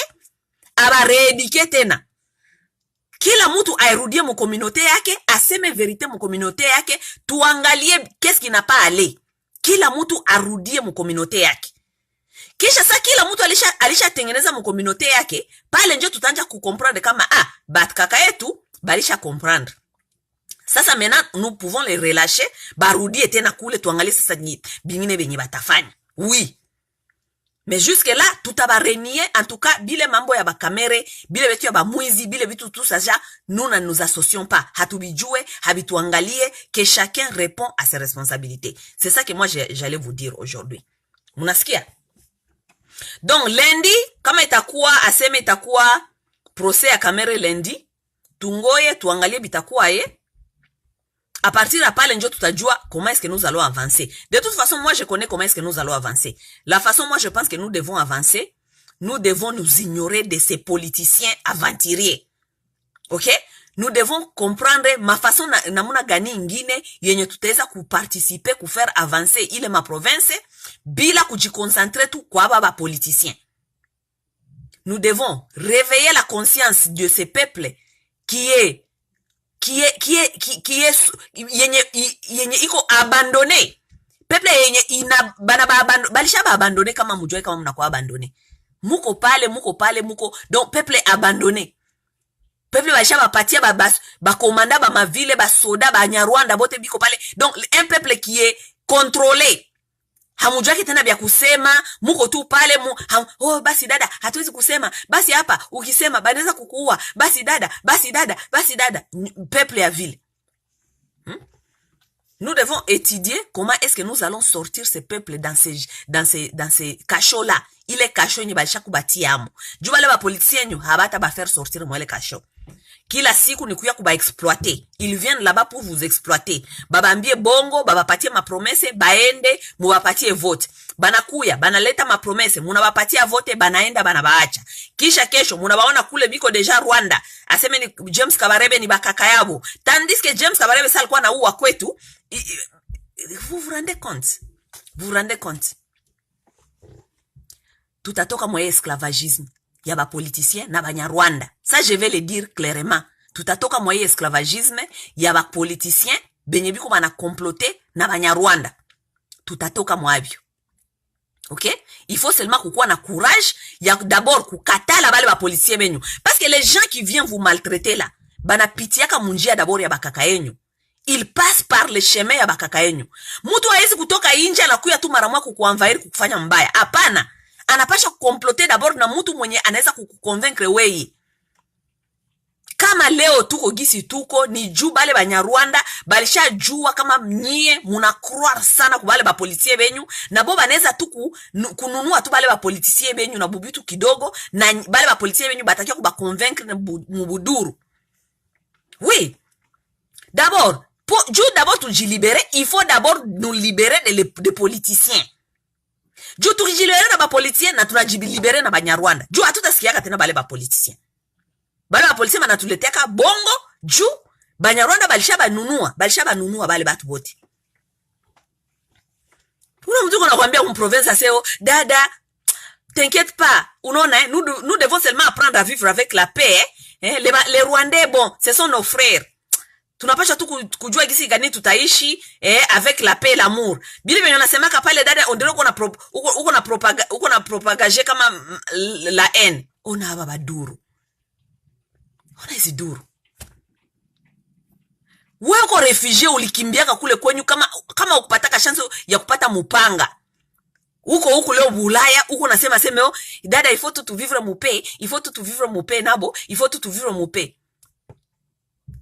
Muko mu province ni baraba patia Banyarwanda njo biko na ba diriger comme ba militaire. Juu ya kuba intimider kila siku. Dada il faut tout tuishi nabo, il faut tout tuishi nabo, il faut tout tuishi nabo. Tuko obligé kuishi nabo. Hatuko obligé kuishi nabo. Hamuko obligé ba kamate vile en otage mu ma arme. Ça banakia kubapatia ba commanda ba mu vile Banyarwanda et les gens qui sont dans l'armée Banyarwanda, c'est pour vous intimider. Vous avez des hommes là-bas dans ces provinces qui veut vous dire, Dieu ni ba paresseux, habajou kuji défendre. Les gens lâches, qui ne savent pas se défendre. Banatafuta kuba faire comprendre kama tuishi tu nabo dada, tuishi tu nabo. N'importe quoi. Kule Rwanda kule mulishaona Congolais mwenyeko muarme kule. Vous êtes des politiciens qui veulent vous endormir avec ma promesse est ina mana. Les problèmes sont connus. Hein? Dada tutaishi tu nabo. Basi dada, no. Tutaishi nabo atukatali tuza kuishi nabo. Mais, il faut kuambia Banyarwanda kama biko na kwabo na shetu kona kwetu. Il faut kuambia Banyarwanda kama hatuta accepte bakwe muarme. Kama banapenda kuishi kwetu, baende kuchunga mangombe. Oui, ils sont bons à faire ce travail. Baneza kuchunga mangombe, baneza kulima. Où est le problème? Mais, abata kuwa muarme. Juu hakuna Kongole mwanakuwa muarme kule Rwanda. Kuko Kongole mwanakuwa muarme Rwanda. Kuko Kongole mwenyeko na poste mule mu gouvernement ya Kagame. Bo benye abezi kuitika kule kwabo. Jua nini shi tunapasha kuitika? C'est à cause de vos politiciens. Hein? Les gens qui viennent à la tête des provinces, biko wana prétendre ondrea ba jua ma problématique ya province. Biko wana prétendre ondrea nous vivons comme des gens normaux. Vous avez une population traumatisée. Benya batokake. Samwe mangaribi. Il faut barudie munyumba. Joba tabatiresa gani. Habajoba komanda benya barapitaka mumavile. Ni Banyarwanda. Banaweza kubapiga masasi. Tout ça. La population est traumatisée. Vous vivez avec cette population et vous prétendez que muko muna gérer population. Vous ne gérez rien là-bas. Vous ne gérez rien. Je vais venir dans les jours à venir. Nous allons parler de ces sujets. Sérieusement, le sujet des Rwandais. Juu ile ni sujet yenye, nilishapata mamenase juu na Banyarwanda, surtout benye banakuwaka muarme mule. Alishaniandikia plusieurs fois, mimi nishabambia, muko na chance juu misikwe kule. Juu kama mimi nakuwa kule, kani nisha faire sauter mameno yenyu yote. Oui, biko na chance. Sasa nakia kuniintimide vile, mimi na ba pompe, bope bana changer langage. Oh dada, unajua tuko tu bandugu. No, hatuko bandugu. Bandugu yako biko kule Rwanda. Oui. Bandugu yako biko kule Rwanda. Juu hakuna Kongole mwana alishatoka kwetu anaenda kucreate desordre kule Rwanda. Donashi hatuwezi kuitika bakwe banakia kucreate desordre kwetu. Kisha bakwe bananunua ba politiciens betu. Mtu saa Kamere anaweza kwenda kushimama mbele ya fete ya James Kabarebe. Anasema seme oui si je suis ici mon frère James Kabarebe mwenye aliwaka ba Congolais we Kamere. C'est quelqu'un qu'il faut jamais faire confiance, ces messieurs-là. Il faut jamais faire confiance à Kamere. James Kabarebe kakake, alienda puis ku mariage et tout, ku fête haiko se kitu, iko bien inchi officiel, bali ba invité à muna choix il faut mwende. Mon mariage, ça veut dire ce sont des amis, les amis personnels. Et puis il n'a pas honte, ku fête iko nasema vraiment, oui, je connais cette famille bien, la femme de James Kabarebe, elle a bien élevé ses enfants et tout. Donc, ouais, na James Kabarebe, vous avez entretenu des relations personnelles, tant que unajua kama ule papa alikuwa na uwa bakwetu. Ça, c'est quel fils du pays, ça? Quel fils de province peut faire ça? Bakakaye njubi yenye biko wa mobile. Mafia. Quelle relation ulikuwa na entretenir na James Kabarebe, yenye shi atujue? Inapasha kwa muko ma relation za mingi za molili, za chini zenye shi atujue. Mutu mwenye aliua kwenyu kuko ba femme violée. Sa bale batusi balikuyaka na maarme yabo. Balikuwaka na banatia ba soda bo benye balikuwa ku front. On les appelait ces gens-là les tigres. Bale ba soda ba tigres, ce sont les sodas qui étaient infectés de HIV. Ya sida. Donc, ils savaient que bale ni ba tigre, kazi yabo ni kuvioler na kupana sida. Oui, vous qui ne comprenez rien. Juu muko muma sentiment ya ba politique yenyu, benye biko na badanganya na ma discours ya ina mana. Donc, James Kabarebe, alituletaka ba soda, soi-disant ba tigre, bakyo ku infecter batu na ma HIV kwetu. Voilà, c'est le monsieur là que Kamere vient vous dire tout le temps que c'est son frère James Kabarebe. Kisha na shetu ikale huku, tuitike na kisha saa Kamera na kuya tunampigia mikono. Na saba na mfunga mwabeti zake mafia alifanya, tuende tufanye ma journée morte. Ona waduru. No. En tout cas, Mungu atusaidie, bakakangu na badadangu, mie vraiment kuvambia verite, kama leo ningali napigania bia bietu ya Congo, c'est parce que j'avais constaté que aba batu ba politiciens ni batu ya bongo, na tukifatana na aba hakuna kwenye tutaenda. C'est pourquoi mie nilitokaka nikasema sitaji associer mu ma politique, vaut mieux nikuwe combattante, parce que mu combattant mui plateforme yetu ya ba combattant tuko indépendant. Vous comprenez? Juu ukianja kuingia mu ma plateforme politique, unaingia par exemple mu ma parti politique, ma IDPS, ma INC, je ne sais pas ça, biko na structure yabo ya parti politique. Ça veut dire ukienda kule unakuwa mtu wa kuabudu. Unakuwa donc president alisema hivi, parti politique nasema nini, linia ya conduite ya parti politique nasema nini, hatuwezi kusema hivi kupublike, hawezi kufanya hivi kupublike, tout ça. Ile inakuwa control. Ça veut dire munawakia tu na chef moya. Soit disant kama unakuwa muyense, chef wako ni Kamere. Kama Kamere anapenda James Kabarebe, ça veut dire na wewe uko obligé kusoutenir James Kabarebe. Angalia kwanja mabuzoba. Donc Kamere akienda kuuzisha pei kwa James Kabarebe, na we utakuwa obligé kuitika juu uko mtu wa parti politique. Uko mtu wa amen. Njoba na mie nilikatalaka kuingia mu ma structure politique. Nilidesidaka ifo nibakie inje ya ma structure, nibakie combattante, juu nijue kusema verite na nijue kupigania vraiment peuple dans la vérité. Hapana sawa watu benye uko mu politique me asemeo basi dada unapenda kwenda sema vile si wale Banyarwanda batamuua. Bon, alienda kujifanya leader jua nini? Ulienda kujifanya leader jua nini? Kama unaogopea maisha yako, hauko leader. Hauko leader. Juu leader haogopea ke maisha yake, juu iko na objectif na iko na devoir, anapasha kuconduire peuple moya hivi quelque part, ile peuple anapasha kufika quelque part. Oui, leader haogopea maisha yake. Ba Martin Luther King balikuwa banaambia ba noir américain, I may not be there, but that day shall arrive. Sita kuwaka, mais ile jour itafikaka. Parce que Martin Luther King était conscient. Kama ile tiko niko nafanya, bataniua. Na haiko mie njo ndafika kule, mais ile jour itakuya. Juu revolutionnaire, mtu mwenye vraiment Mungu aliinspire. Akuwe leader. Ule mtu anakuwaka na objectif, na hakuna kitu yeneza kuya mbele yake, mbele ya ile objectif yake. Objectif yake ni kutosha peuple yake hapa de un point à un autre. Na anapaswa kuifanya n'importe quel obstacle yenye anakutana munjia. Na anapasha kuapprendre ile peuple, kui-eduke na kui-instruire, kui-forme. Juu ile peuple ijue kama leader yakianguka, ule leader alishawacha au moins 10 à 20, 30 autres leaders nyuma yake, kuko mtu mwenye atakamata na atawafikisha wale batu fasi ingine. C'est ça le leader. Bale njo ba leader. Hawana ba leader benyu mangaribi anacheza na enemy, banakula, banakunywa, banasumulia biaba mujue. Busubuya anakuya anabalomba mavote. Haula iko leader ule. Ule ni opportuniste, ule ni aventurier, ule ni mtu mwenye ko mu mafia. Ça ce n'est pas un leader. Et le problème aujourd'hui avec les Kivu n'a pas de leader. Hakuna ba leader, hakuna ba homme honnête, hakuna des hommes d'état. Il y a que des politiciens, des aventuriers, des opportunistes. Mtu mwenye ana opportunité yake kwa hapa anajian servir mwa ile naivete na ile inconscience ya peuple, anaenda ananja kubazoba. Et ça nous allons refuser. Nous allons les refuser catégoriquement. Les gens qui m'écrivent des bêtises. Dada, unaona, basi weye, ni kukritike tu. Ulikuwa leader jua nini? Uko leader jua nini? Non, uko leader jua nini? Basi unaona, bale ba mwami, bale ndaka na jifuchika mpaka leo, njo vile bali tokaka mule. Arrêtez de me dire des histoires les histoires sardines, sans tête. Les histoires qui ont seulement le corps, qui n'ont pas de tête.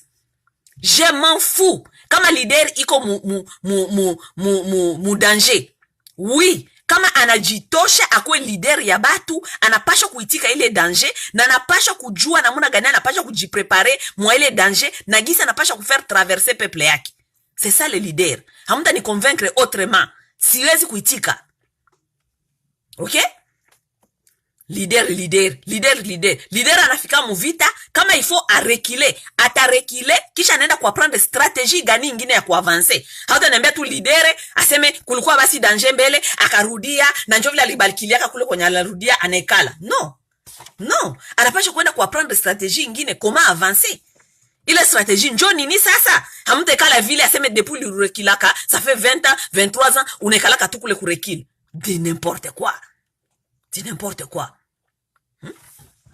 Juu yale maeskize ya vile vitu haina maana, njo maana kwetu wa kuavancer, parce que vous ne responsabilisez pas les gens. Il faut mettre ces gens devant leurs responsabilités. Na mwenye hawezi munamutosha. Mwenye hawezi kufanya ile kazi munamutosha. Njo, c'est comme ça que les pays, ma pays évolué, ina avancé. Habaizi kupatia mtu kazi mwenye haproduire kitu. Hakuna resultat. Mais munafurahi tu ule mtu tu iko pale. Non, pas du tout. On te donne du travail. Le travail doit se faire ainsi. Où est le résultat? Le résultat, il n'y a pas le résultat. On te renvoie parce qu'il y a une compétence, il efface. Tu n'as pas la compétence de rester sur cet endroit. Banapasha kutosha. Meshia mtu munamutia pale, hana compétence ya kuikala pale. Inawakia fanatisme. Oui, ye vraiment anakuwa na akili yake depuis alikuwa na ile akili alikalaka pale. Muko wapi leo? Hakuna kwenye muko. Comment est-ce que ile akili yake ili faire avancer province? Hakuna. Comment est-ce que ni mushamuka, ni sage, ile sagesse yake mushamuka ili faire avancer province na muna gani? Hakuna. Tunaikalia tu ma sentiment. Non. On te donne des responsabilités, on te donne du travail, tu vas assumer. S'il n'y a pas de résultat, on te vire de cette fonction. Ata bale ba mwami, il faut kwanja kurefleshir na muna gania kuba vire kuma responsabilité yake. Juu hawezi kuabandone poste yako, unazania seme batu batekala tuliko bana kuogopa. Hauko Mungu, ne faut pas créer les dieux sur cette terre. Ce sont des hommes et ce ne sont pas des dieux. On te donne des responsabilités, tu assumes. Dans 2 ans, 3 ans, nous voulons voir les résultats. Si on ne voit pas les résultats, tu quittes. On te vire. Tunatafuta mtu mwingine mwenye kuna ma compétence, anakamata kwanja relève. C'est comme ça. C'est comme ça que nous allons avancer. Moi, il est état d'esprit. Kama kwa tu avancer parce que vous avez tellement, muna handicapé tellement ababatu, biko tellement confortable mwen compétence yabo. Biko tellement confortable pale. Et c'est ça les gens que vous payez même les salaires. Ces gens sont payés du salaire de l'État. Salaire ya l'État ni franka yanko na yangu. Les gens là ils nous doivent des explications. Haiko shie tena sa tunatafuta kubauliza, mnatafuta kutuatake shie. Nous sommes dans notre droit. Tuko muma droit zetu. Nous sommes supposés de questionner tout. Alors et tout. Moi, je vis dans un pays, tout est questionné. Oui. On nous a appris à tout questionner ici. Bakitafuta kuanja ubakwestione kule, mtoto akwete tena na adabu, haogopake tena bakubwa, mtoto akweke tena na adabu, haogopake bakubwa, n'importe quoi. Manipulation. Un peuple qui évolue qui est dans ça, dans la manipulation.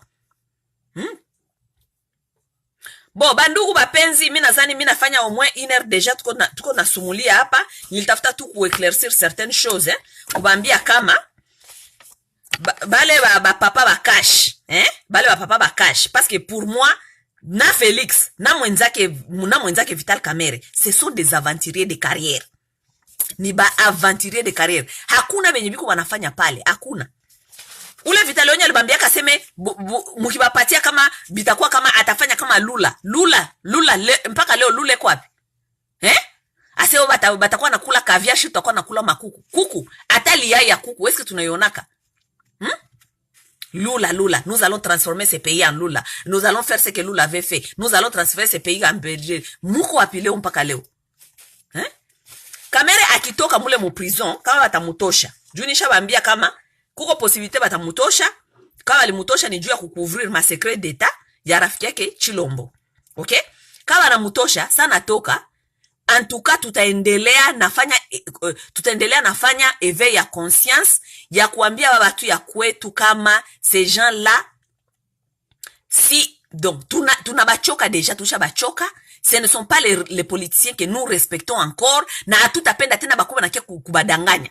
Sabo biko wanasema kule na shi tutaendelea nasema. Juma masiku, nishaambia barafiki yangu bote ba malingala kule. Hamtaniona mwema siku na mavideo ya malingala. Mwema siku mavideo yangu yote ni ya Kiswahili. Parce que nous devons rester ici, continuer kufanya pédagogie.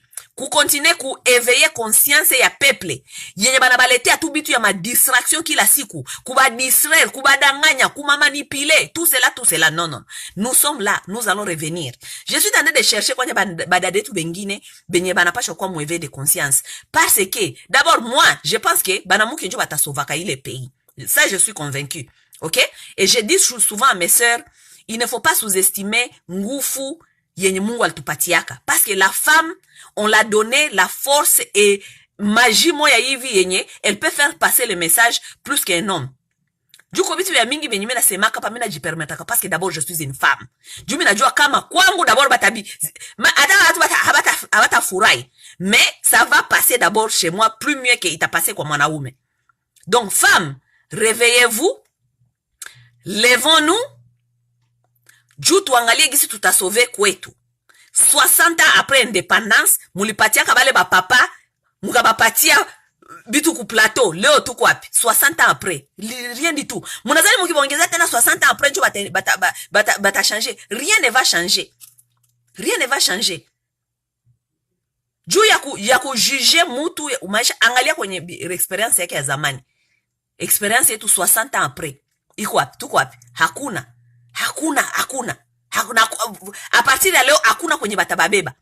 Juu ukiangalia ma discussion ya baba papa kuma internet, kuma platform, utasikia ma discussion yenye wewe peke inakuogopesha, unasema mais dis donc, où allons-nous avec ce genre de comportement et ce genre des hommes? Nulle part. Na musijidanganye ba mama, mujue kama mwanaume na mwanamke politique et mwanamke anajuaka de toute façon depuis munyumba. C'est la même politique que la femme amène même au sommet de l'État. OK? Juu, ukipatia mama na baba $100 leo. Mama, angalia gisi mama atagere les $100 na angalia gisi papa atagere les $100. Papa atakunywa pombe. Anaenda kuingia munyumba quelque part d'autre, anasabu kama iko meme na batoto akuacha hata $5 ya chai. Ça, ce sont les gens, vous voulez donner les pays tous les jours, depuis 60 ans. Regardez là où nous sommes. On prend l'argent, on met dans les fesses des femmes tous les jours. Mukipapatia kaka pouvoir, ni banamuke, ni kutongoza. Donc, hakuna banamuke wote wa dunia. Yey. Na siku anakufa, hakuna biatawacha juu, il a tellement investi l'argent dans les bêtises, dans les femmes. C'est ça. Bale watu njo mpaka leo mnafanya confiance, mnapenda kubapatia pays, baendelee na gérer pays. Hapana. À un certain point, vous devez vous dire la vérité. On a donné ces gens, ces pays, ça fait 60 ans. 60 ans après, où en sommes-nous? Nieba mama baki bapatia $100. Mama baki mpatia $100. Donc, ataji rassuré, batoto balipata minerval, kwa ile kale ka $100 et tout. Esi batoto balipata minerval, biko na uniforme, qu'est-ce que kuko chakula, kuko saki ya mihogo umu, tout ça. Akisha fanya bile biote, kama kulibakia ka $5, njo anajikumbuka anasema, mbone sina lipapa. Na anakavala kale kalipapa ka $5. Mais papa, ukimpatia $100, atafani. Atakumbuka ataka anakuwa na batoto kunyumba. C'est le même leadership. Je ne comprends même pas namuna gani batu balikuwa na réfléchir bapatia baba papa ma pouvoir. C'est le même leadership. Le leadership ne change jamais. Leadership irresponsable ya ba papa c'est depuis longtemps. Njo vile mukiangalia ma comportement yao ya tous les jours, Mungu alishatuonesha yo polele mais hatuionake. Tunakuwa nafanya semblant ya kubapatia sasa bako ba leader. Bako ba leader, regardez là où nous sommes. Haikuwa se kuba critiquer mubaya ba papa, mais on commence à se dire la vérité. Muangalie ma résultat kwenye ziko. Résultat yana pa. Kuko résultat ziko wapi? Hakuna résultat. Muko mu province kwenye bana viola ka bana muke, bana fanyaka biote bana penda. Mais où sont les papas aujourd'hui? Bana umebiko wapi? Vraiment, où sont les hommes? Et surtout les hommes sud kivusiens et les hommes du nord Kivu. Muko wapi comme les hommes? Mtu anaingia mwako, anaviole, anaua, anapiga, anakidnape, anafanya vyote. Mekisha weye tena njota kwa kurozo sosio, ase dada, acha ile mapropaganda ya kusema bitu ya ene. Bale Banyarwanda ni barafiki yetu tu, ni bandugu yetu tu, weye. Papa wa Sud Kivu na Nord Kivu. Ndio weko naniambia vile. Ça c'est quel homme ça? Si ugani utaprotejaka kwenyu. Hein? L'homme dans sa définition de l'homme, si vous ne comprenez pas, l'homme dans sa définition de l'homme, mwanaume iko na définition tatu. OK? Un homme, c'est ce qu'on appelle un protecteur, un éducateur et un provider. Provider, ça veut dire quelqu'un qui vient aux besoins. C'est un éducateur, c'est un protecteur. Ça veut dire que d'abord, kukwa protecteur, hamukwa ketena. Ju kwenyu kulisharibika, vous protégez quoi? Définition à mwanaume. Mwanaume, l'homme a seulement 3 définitions. Protecteur. Vous êtes des protecteurs encore? Vous n'êtes plus. Est-ce que l'homme qui vous tient peut dire aujourd'hui qu'il est protecteur? Pas du tout. L'homme protecteur, c'est celui qui comprend les problématiques de chez lui.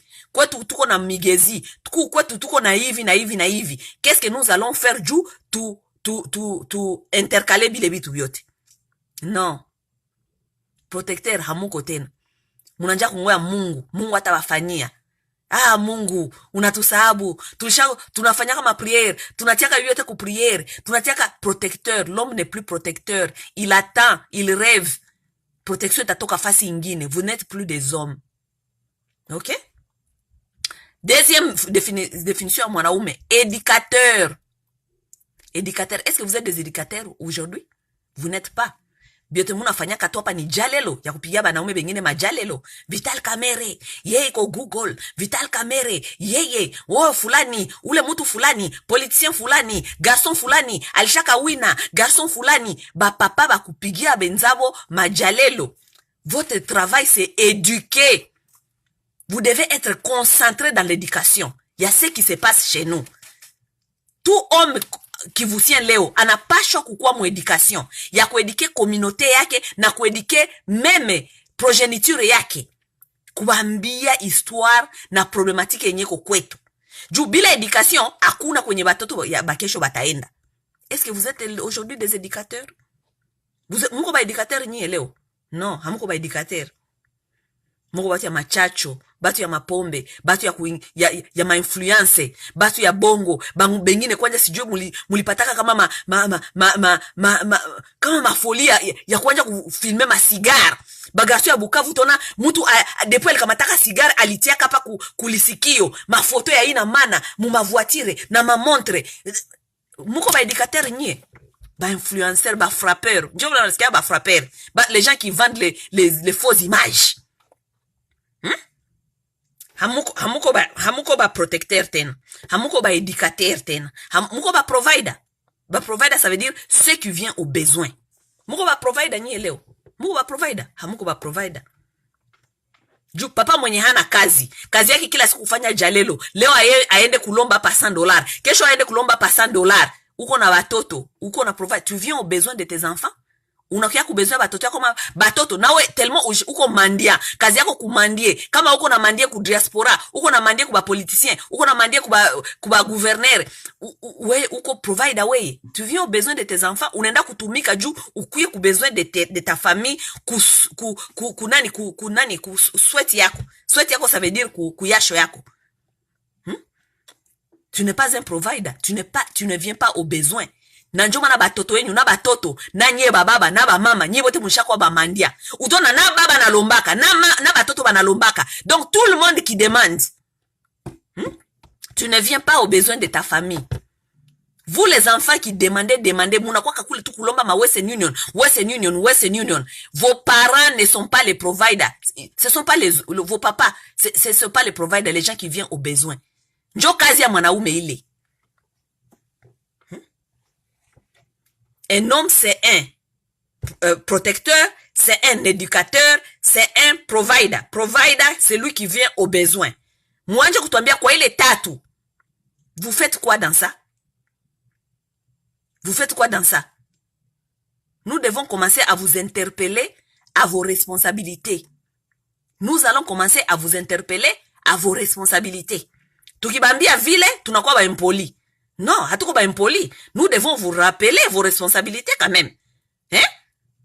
Kisha solisha toka pale, uyu fie, harespecta ke banaume, uyu fie, harespecta ke bakubwa, uyu fie, harespecta ke, nda respecter mwanaume, alors que je ne te vois pas jouer un rôle dans les 3 rôles d'un homme. Tu veux que je te respecte comment? Tu ne joues pas ton rôle d'un homme. Du tout comme une société, il y a insécurité. Vous n'êtes pas des protecteurs. Vous voulez que nous vous respectons comment? Dites-nous un peu comment. Hey! Vous n'êtes pas des protecteurs? Hivi vinapita kwetu kila siku hivi ya kuchinja batu. C'est kama njo tulionaka kabisa kama là où on devait vous respecter, c'est là. On tue vos femmes, vos enfants, vous sortez. Na kama ni kuingia mpaka Rwanda munaingia kule. Protecteur, des hommes protecteurs. Donc un homme qui assume et dit hawezi kucheza na bangu. Voilà, c'est ça. Menye njo munanja tena kukimbia tena munatuacha tena mbali. Kisha na munanja tena kutuogopesha. Unaona mwanaume vita nakuya mwanaume anakimbia na acha watoto na bibi. Kisha sasa watoto na bibi biko nje, mama mwenye kwa na proteger sasa watoto anaanza kusema Banyarwanda kwambia se dada funga kinywa. Uko natia watu mu danger. Ça c'est son nos hommes. C'était un peu ça, hein? C'était pour vous dire ce que je pense, OK? C'était pour vous dire ce que je pense. Celle qui aime bien chatouille bien. Tutakuwa naambia na verite juu hii page yetu ni ya ukweli. Hatuko tunasema ukweli juu tufanyane mubaya, pas du tout. Hatuko tunasema ukweli juu tafute kuridikilize batu ba moya hivi, pas du tout. Moi je pense que bale benye biko na ma responsabilité mu société, nous devons les interpeller à leurs responsabilités. Oui. Juu na mie kama nilikuwa na ma responsabilité sociale mu société yetu pale. Oui, je pense que na mie kama niko na peuple moya yenye haiko na conscience yenye hani rappelle ma responsabilité yangu. Je vais faire ce que je veux. Ceux qui sont malins, ils en profitent. Oui, mais lorsqu'ils se trouvent devant peuple yenye kuna conscience, batanja nabo kutembea mzuri. Juu banajua kama watu banakuwa macho ya kufunguka sana hawa. Nikipima tu kufanya hivi bitaniaribikia, ama nikipima kufanya hivi batani interpeller. C'est comme ça que ça marche. Unasikia? C'est comme ça que ça marche. OK? Ma responsabilité na ma devoir tulipatia kabale batu kama ababifanye bien kwa sababu tulibapatia mayai yetu kisha mtu mlimbebesha mayai iko nenda na pigana ama iko nenda nafanya mafete. Hapana, wewe mlimbebesha mayai yako utajua kama ule mtu akilewa akimwanga ile mayai utahomba. Donc ça veut dire que il faut kubakia kumacho kwa ile mayai ya ule mtu alibeba. Oui, c'est comme ça que nous devons marcher avec ces genres de politiciens. OK?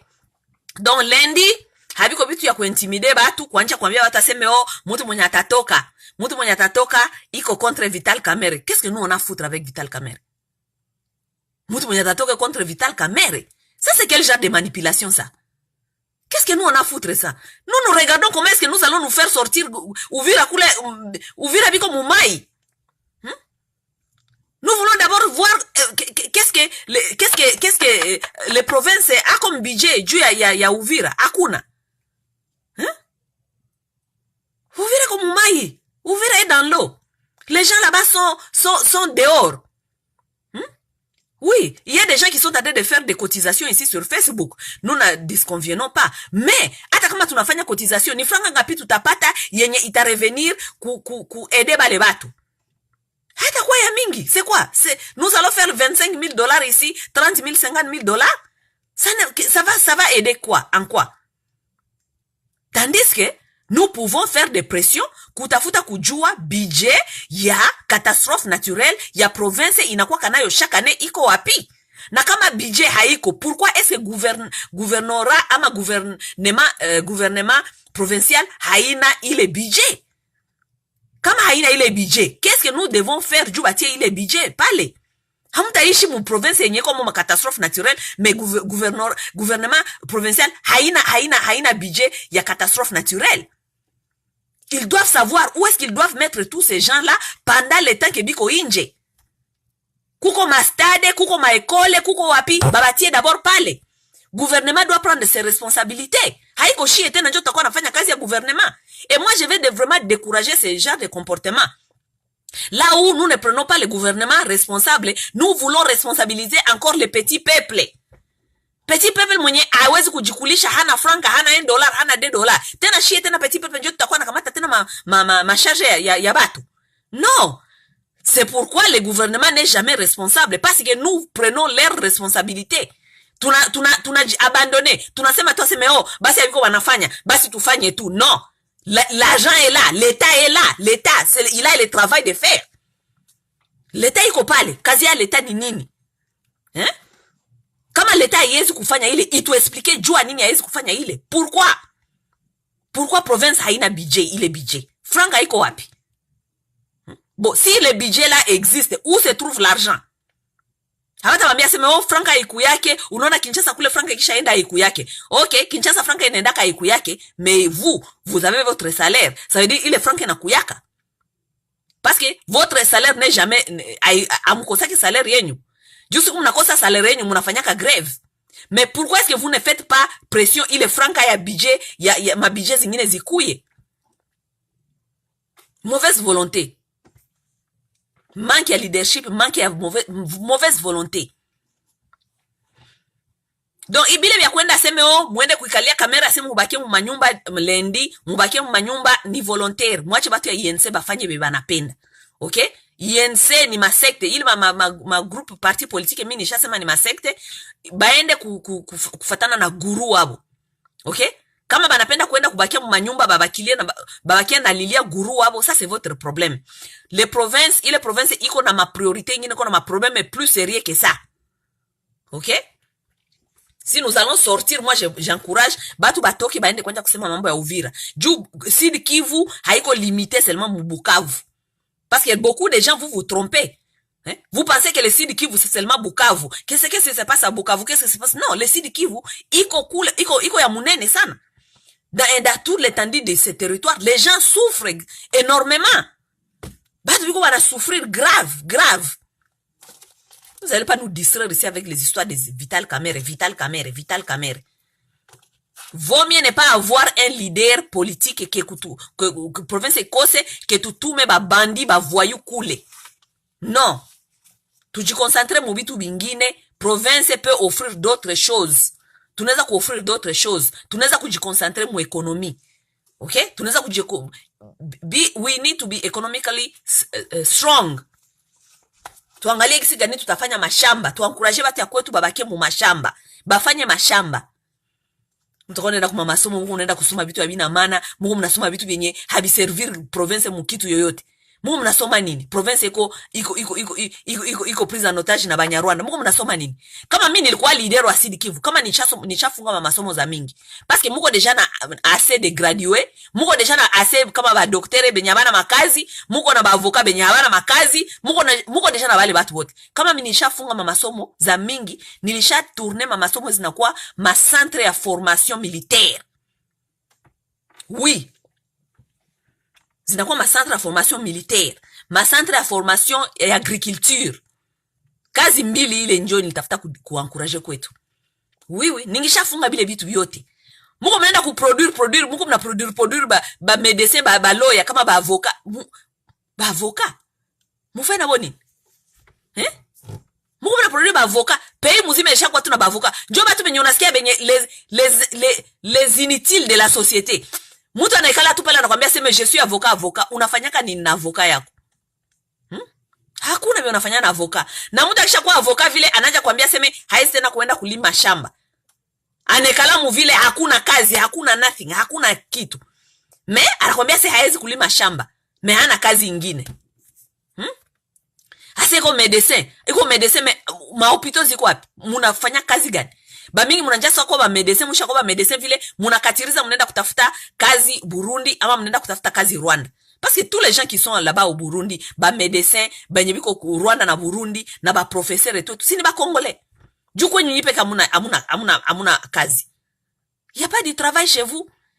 Ça veut dire à un certain point, mutu mwenye kona leadership, kona vision ya leadership, ana comprendre situation ya terrain yake, na ana modifier d'abord ata système éducatif quand j'ai changé. Hatuna besoin, nous n'avons plus besoin de ces gens. Nous avons besoin ya batu batajua kufanya kazi.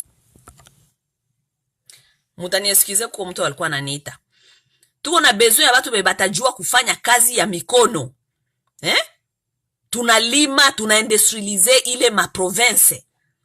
Tunaizifanya ma provinces zinakuwa économiquement fort, zina contrôler bitu ya mingi mwele pays. Non. bale batoto wote benye biko banasoma soma bajene bashakwa tu vraiment unajiuliza mais c'est quoi ça? Bajene baende mu formation militaire. Oui, mwanazani kama mnaanza kuformer bajene pale banalamuka busubi vraiment banaanza kuona bajene banakimbiaka vraiment formation. Nyi peke mnaanza kujiformer. Mwanazani hata Banyarwanda baizi kurefleshir. Bako banaona Congolais qui anajiformaka kila siku ye peke. Les hommes qui marchent, qui courent donc physiquement biko préparé. Vous pensez même pas que ça va même interpeller les voisins. Vous ne pensez pas? Mie masaki simi nakuwa na domo hapa. Niko kapata hapa, niko kamudogo. Batu ba mingi bakiniona bananiambia kaseme, "Oh, mbona ile domo yote unafanyaka pale meoko kamudogo hivi?" Mimi naambia mudogo hii si badanganye. Ukipima panda kufrape utaregrete. Juu mimi nafanyaka kickboxing, mimi nafanyaka karate. Oui, préparer donc unasikia mtu ko préparer ku chaque niveau. Juu idomo mimi nafanyaka pa mimi najua kama mimi naweza kutana na adversaire mwa pale nje. Akinitia mangumi hapa, sina mimi na muantre hata matatu maina. Naweza kufrape mtu mubaya sana kumufrape. Oui. Muko tu pale tu muko munangoya muko munangoyaka nini? Formez-vous, préparez-vous. Physiquement, mentalement, émotionnellement, vous devez vous préparer. On a... Bon, c'est tout ce que j'avais à vous dire aujourd'hui, mes chers sœurs et frères. Je pense que j'ai fini. On reste ensemble. Tutaendelea na piganisha. Ok? Juminisha bambia kama tuko muvita. C'est vous qui vous trompez. C'est vous qui ne savez pas que nous sommes dans la guerre. Tuko muvita. Vita yenye tuko amo hayaishaka. Na haitaisha leo. Hii vita yenye tuko amo hayezi isha leo. Le Congo a 9 voisins, mes chers amis. Je vous rappelle toujours. Le Congo a 9 voisins. Nous avons tout ce que le monde a besoin aujourd'hui pour fonctionner. Leo kama hatuna problème na Rwanda, tutakuwa na problème na Angola. Kama hatuna problème na Angola, tutakuwa na problème ya pays ingine. Ça veut dire que Congolais anapasha kujiformer na kujiinstruire, kujua kama iko mudanger ya kila siku. Congolais haizi kubakia distrait kila siku iko tuna ngoya Mungu atakia kumsaidia. Non. Nous sommes dans la guerre. Et les gens qui sont dans la guerre doivent savoir qu'est-ce qu'il faut faire même dans les jours à venir. Kama tunamalizana na hivi ya Rwanda kule, ibia este, dans les jours à venir, quelles sont les mesures que nous devons mettre sur place? Juu hivi tuko tunavivre hivi bisirudia ketena. Dans les jours à venir, niko nakuya hapa kubambia ma stratégie zangu, mie masawa. Na nishazisema plusieurs fois. C'est pour ça que j'ai été attaqué par les Rwandais plusieurs fois. Nishazisema plusieurs fois et je continue à le dire. La raison pour laquelle les Rwandais m'ont attaqué, parce qu'ils savent que ce que je suis en train de dire là, c'est la vérité. Parce que si nous appliquons les stratégies que j'ai toujours données pour les Rwandais, nous allons en finir avec ces histoires des voisins. Oui. Dans les jours à venir, je vais venir, nous allons voir comment est-ce que nous allons développer certaines choses. Ok? Nous devons faire face à nos problèmes. Ma problème yetu tuko nayo haiko ya kuikala, ya kubakilia tu, ya kuogopa, kukuwa nekalia tu chini ya meza, kukuwa na bisema tu chini. Oh, vraiment tunasufrire, Banyarwanda banatutesa, vraiment tunateseka na Banyarwanda. Oui, nous disons ça, tout le monde dit ça. Muna bisema kanyibote chini ya meza. Banyarwanda vraiment banatutesa, vraiment Banyarwanda tulibapokeaka huku kwetu, benye balikia kutufanya, tout ça. Vous allez pas le dire comme ça. Il faut qu'on abambia sa vérité. Et mwane, il est temps, mwangalie si mutarudia kwenyu. On en a marre avec vos histoires ici. Ok? Tunachoka, murudie kwenyu. Ok? Oui. Munapasha kuona bambia vérité. Asio dada tubakie tunabo ni bandugu. Saba aliendaka kufanya grupe yabo kule bakaenda kusaidia Kagame kisha bakakia kubamvaire balijuaka mko bandugu. Si balikuwa nakula na nyie. Combien de Rwandais sont partis moi mlikuwa mnakula mnalala nabo. Mnalamuka mnapartager biote nabo. Bakarudia bakakuwa basoda bakakia kubapiga nyipeke masasi. Sasa ile bwa bakujuaka mko bandugu yabo. Hawakuwa najua kama mko bandugu yabo. Dada unaona siwezi kuposte vitu hapa. Juu niko na marafiki bamwa tulikomalaka nabo vraiment Bukavu ni Banyarwanda, siwezi kuposte. Ami mwenye hapendi udefendre kwenyu, ami mwenye hapendi development yako haiko rafiki. Tosha yeye. Ce n'est pas ton problème. Mie kama uko rafiki yangu soit disant c'est uko Munyarwanda. D'abord chez moi, d'abord je dois d'abord protéger mon peuple, je dois d'abord réveiller mon peuple.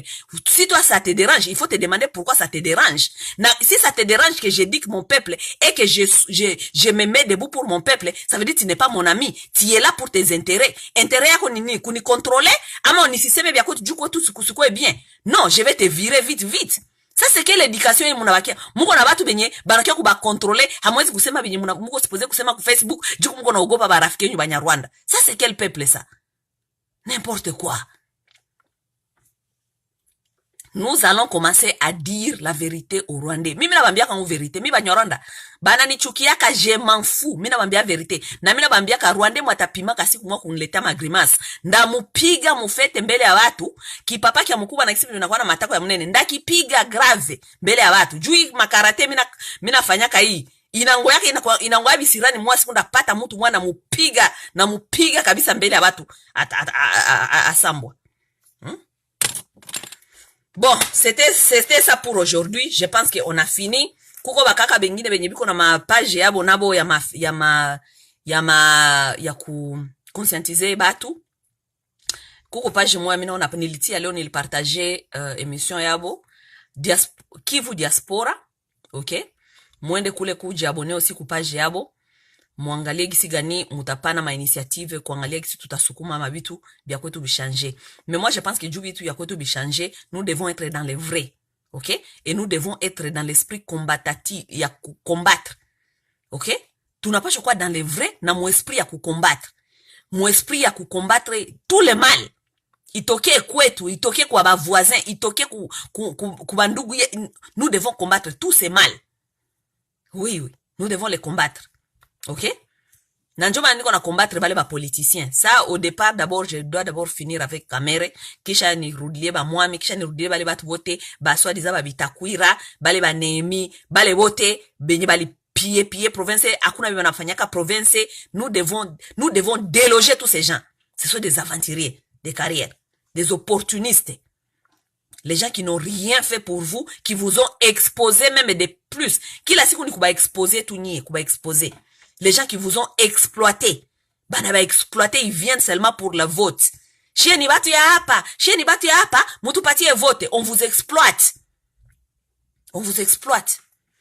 Kama kutakuwa siku kwenye hatutakuwa tena na vote hata kuvote. Tunaambia hatutavota tena hapa. Mwende kule muangalie kisi mutafanya mpaka siku tunaona seremo hivi yenyu. Tutakuwa kwa ile point. Hatavota tena.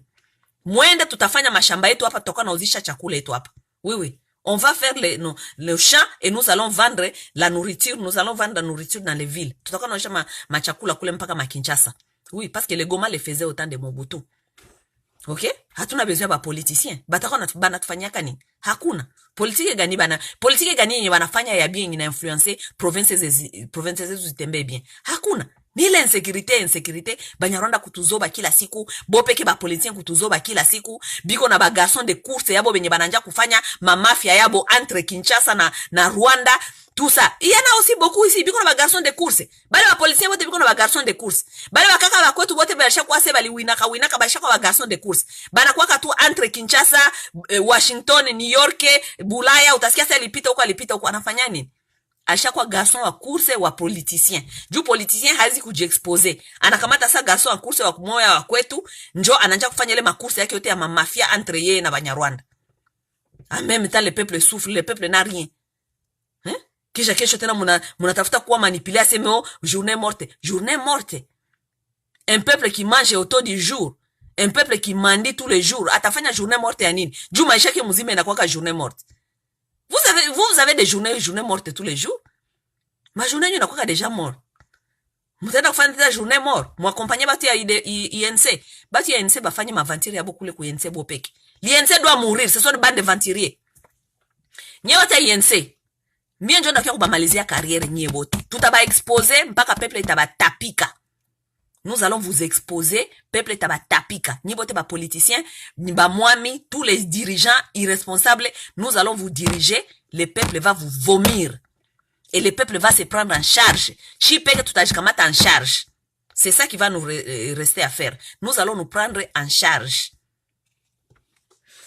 Bon, kwa konana dans les jours à venir, Mungu atupe masiku, tujiprotéger du coronavirus, parce que le coronavirus est encore là, ça marche et ça continue à s'éparpiller dans les communautés, nous sommes en train de perdre les gens, donc protégez-vous, musukule mikono, ne vous exposez pas trop devant les gens, restez à la maison si on dit que de continuer à rester à la maison, portez vos masques, désinfectez vos environnements dans la maison, lorsque vous venez du dehors et tout, laissez les chaussures dehors, si c'est possible. Ama mwache ma chaussure kumilango. Juu biato nayo iko naleta coronavirus munyumba. Banasema aseme biato le virus vit sur les chaussures pendant 5 jours. OK? Ça vit dans l'air pendant 3 heures. Donc il y a toujours il est nécessité ya kuvala mamaske, okay? Kusukula mikono constamment, mukienda ku store, nye benye buko mabulaya, mukienda kuma supermarché, portez vos gants, vunkena nye benye munakamata kama metro. Juba nasema seme bientôt hapa Europe batafungula, mutarudilia makazi, les gens qui sont dans les métros, portez les gants. OK? Protégez-vous. Faites ce que vous pouvez faire pour survivre. À ce moment de coronavirus, nous vous conseillons de manger la nourriture bio. Lorsque nous parlons de bio, nous parlons des choses qui ne sont pas binyabiko cuit, les choses qui ne sont pas trop cuit. Mukule ma mangue, ma vegetable, ça veut dire ma légume, manger trop de légumes, manger trop de fruits, OK? Buvez beaucoup de l'eau, OK? Patia mwili yako capacité nutritive ya kukombattre kama virus na kuingia mwili, OK? Et donne ton corps la capacité ya kufonctionner normalement. Beaucoup d'eau. Mwili yetu jusqu'à plus de 75% ni mai. Le corps mwili yetu jusqu'à 70% ni mai. Ina fonctionner na mai. Donc, kama atukunywe mai bien, mwili nayo haizi kutumika bien. Donc, buvez de l'eau. Arrêtez avec le coca. Du communauté yetu ni communauté yenye haina vraiment bonne santé. Ba mingi tuko ma maladie, ma diabète, ma tension, tout cela. C'est parce que aussi la nutrition, la façon nous mangeons n'est pas bon pour notre corps. Nous donner à nos corps ce que nous aimons, hein, tolinga kakoyo ka goût. Mais nous ne donnons pas à nos corps ce qui est bien pour nos corps. Pour construire des comment on appelle immune system, hein? Système ya immunité yetu. Hatuipatie nguvu. Tu comprends? Juu mwili nayo ina fonctionner on dirait armée. Iko sa masel zako. Juu zipiganishe ugonjwa zinapashwa kuwa nguvu. So sasa kama haupatie masel zako chakula, nutrition ya bien, juu ijue kukombattre bugonjwa. Iko sa pays yenye haina armée. Donc invasion yote ikiingia inakuta pays yenye kwa faibli na arme mwili yako ipiganisha hakuna. Mais masel zako za mwili kama ziko nguvu, unazipatia ka chakula yenye il faut uipatie, zitakuwa capable ya kukombattre ma virus ama maladie yote yenye inakuya mwili. OK? C'est un peu ça. Peut-être dans les jours à venir, on a le temps ici. Mimi nabambia kama ma video ya lingala mwa masiku minetia kwanja à côté. Peut-être dans les jours à venir, je peux venir tunaweza ku développer un peu plus sur chakula na santé. Juu tuko déjà aussi un problème mwa ile secteur. Mu secteur ya kukula na chakula gani tuko tunakula na santé yetu. Tuko tuna santé ya mapoudre, kupakala mapoudre, kuonesha kama tuko na masura ya bien, kufanya manywele ya bien, mais physiquement dedans nous sommes malades. Nous ne traitons pas bien nos corps. Et lorsque nous ne traitons pas bien nos corps, iko facile ya kulâcher n'importe quand. OK? Donc, tout fanye un peu nguvu. Nous allons revenir encore parler de tous ces genres de choses. Écrivez-moi pour les émissions. Munapenda tusumulie, mais j'ai beaucoup de choses dans ma tête que je vais amener dans les jours à venir. Comme ça, nous allons développer. Comment on dit? Bon week-end chez vous. Kesho ni journée à ba maman, en tout cas, happy Mother's Day. Bonne fête des mères. Parce que nyi enjo, munafanyaka kazi yote mudunia. OK? Bila nyi aussi, il y a rien. Mais en même temps, nous allons continuer à comprendre comment est-ce que nous allons renforcer les capacités. Juu mukue na ma tools. Ça veut dire les outils nécessaires. Juu ya kujua kufanya kazi yenyu bien. Juu tunaona quand même comme ma communauté et tout vraiment ça ne va pas. Ça veut dire qu'il y a aussi quelque chose qui ne marche pas. Mubatu benye biko na pana fondation ya chini, n'est-ce pas? Mais quand même chapeau à vous. Juu banasema kukua mama ni kazi le plus difficile du monde. Et ça c'est vrai. Mothers is the hardest job on earth. Bumama ni kazi le plus difficile du monde, ok? Na kama hamuna ma outils nécessaires, itakuwa difficile juu mujue kufanya makazi zenyu. C'est un peu ça. Je vous aime beaucoup. Happy Mother's Day. Bonne fête des mères à tout le monde pour demain. Ceux qui vont aller, je ne sais pas, rester à la maison pour lundi, pour kamere. Et bwana, mwende mfanye makazi zenyu. Kamera ya kutilia, abakubatilia kata $1 mukonte yenyu. Nye amuna vya kulisha watoto ye, watoto ke baisha shiba zamani. Ok? Donc c'est un peu ça. Bye bye.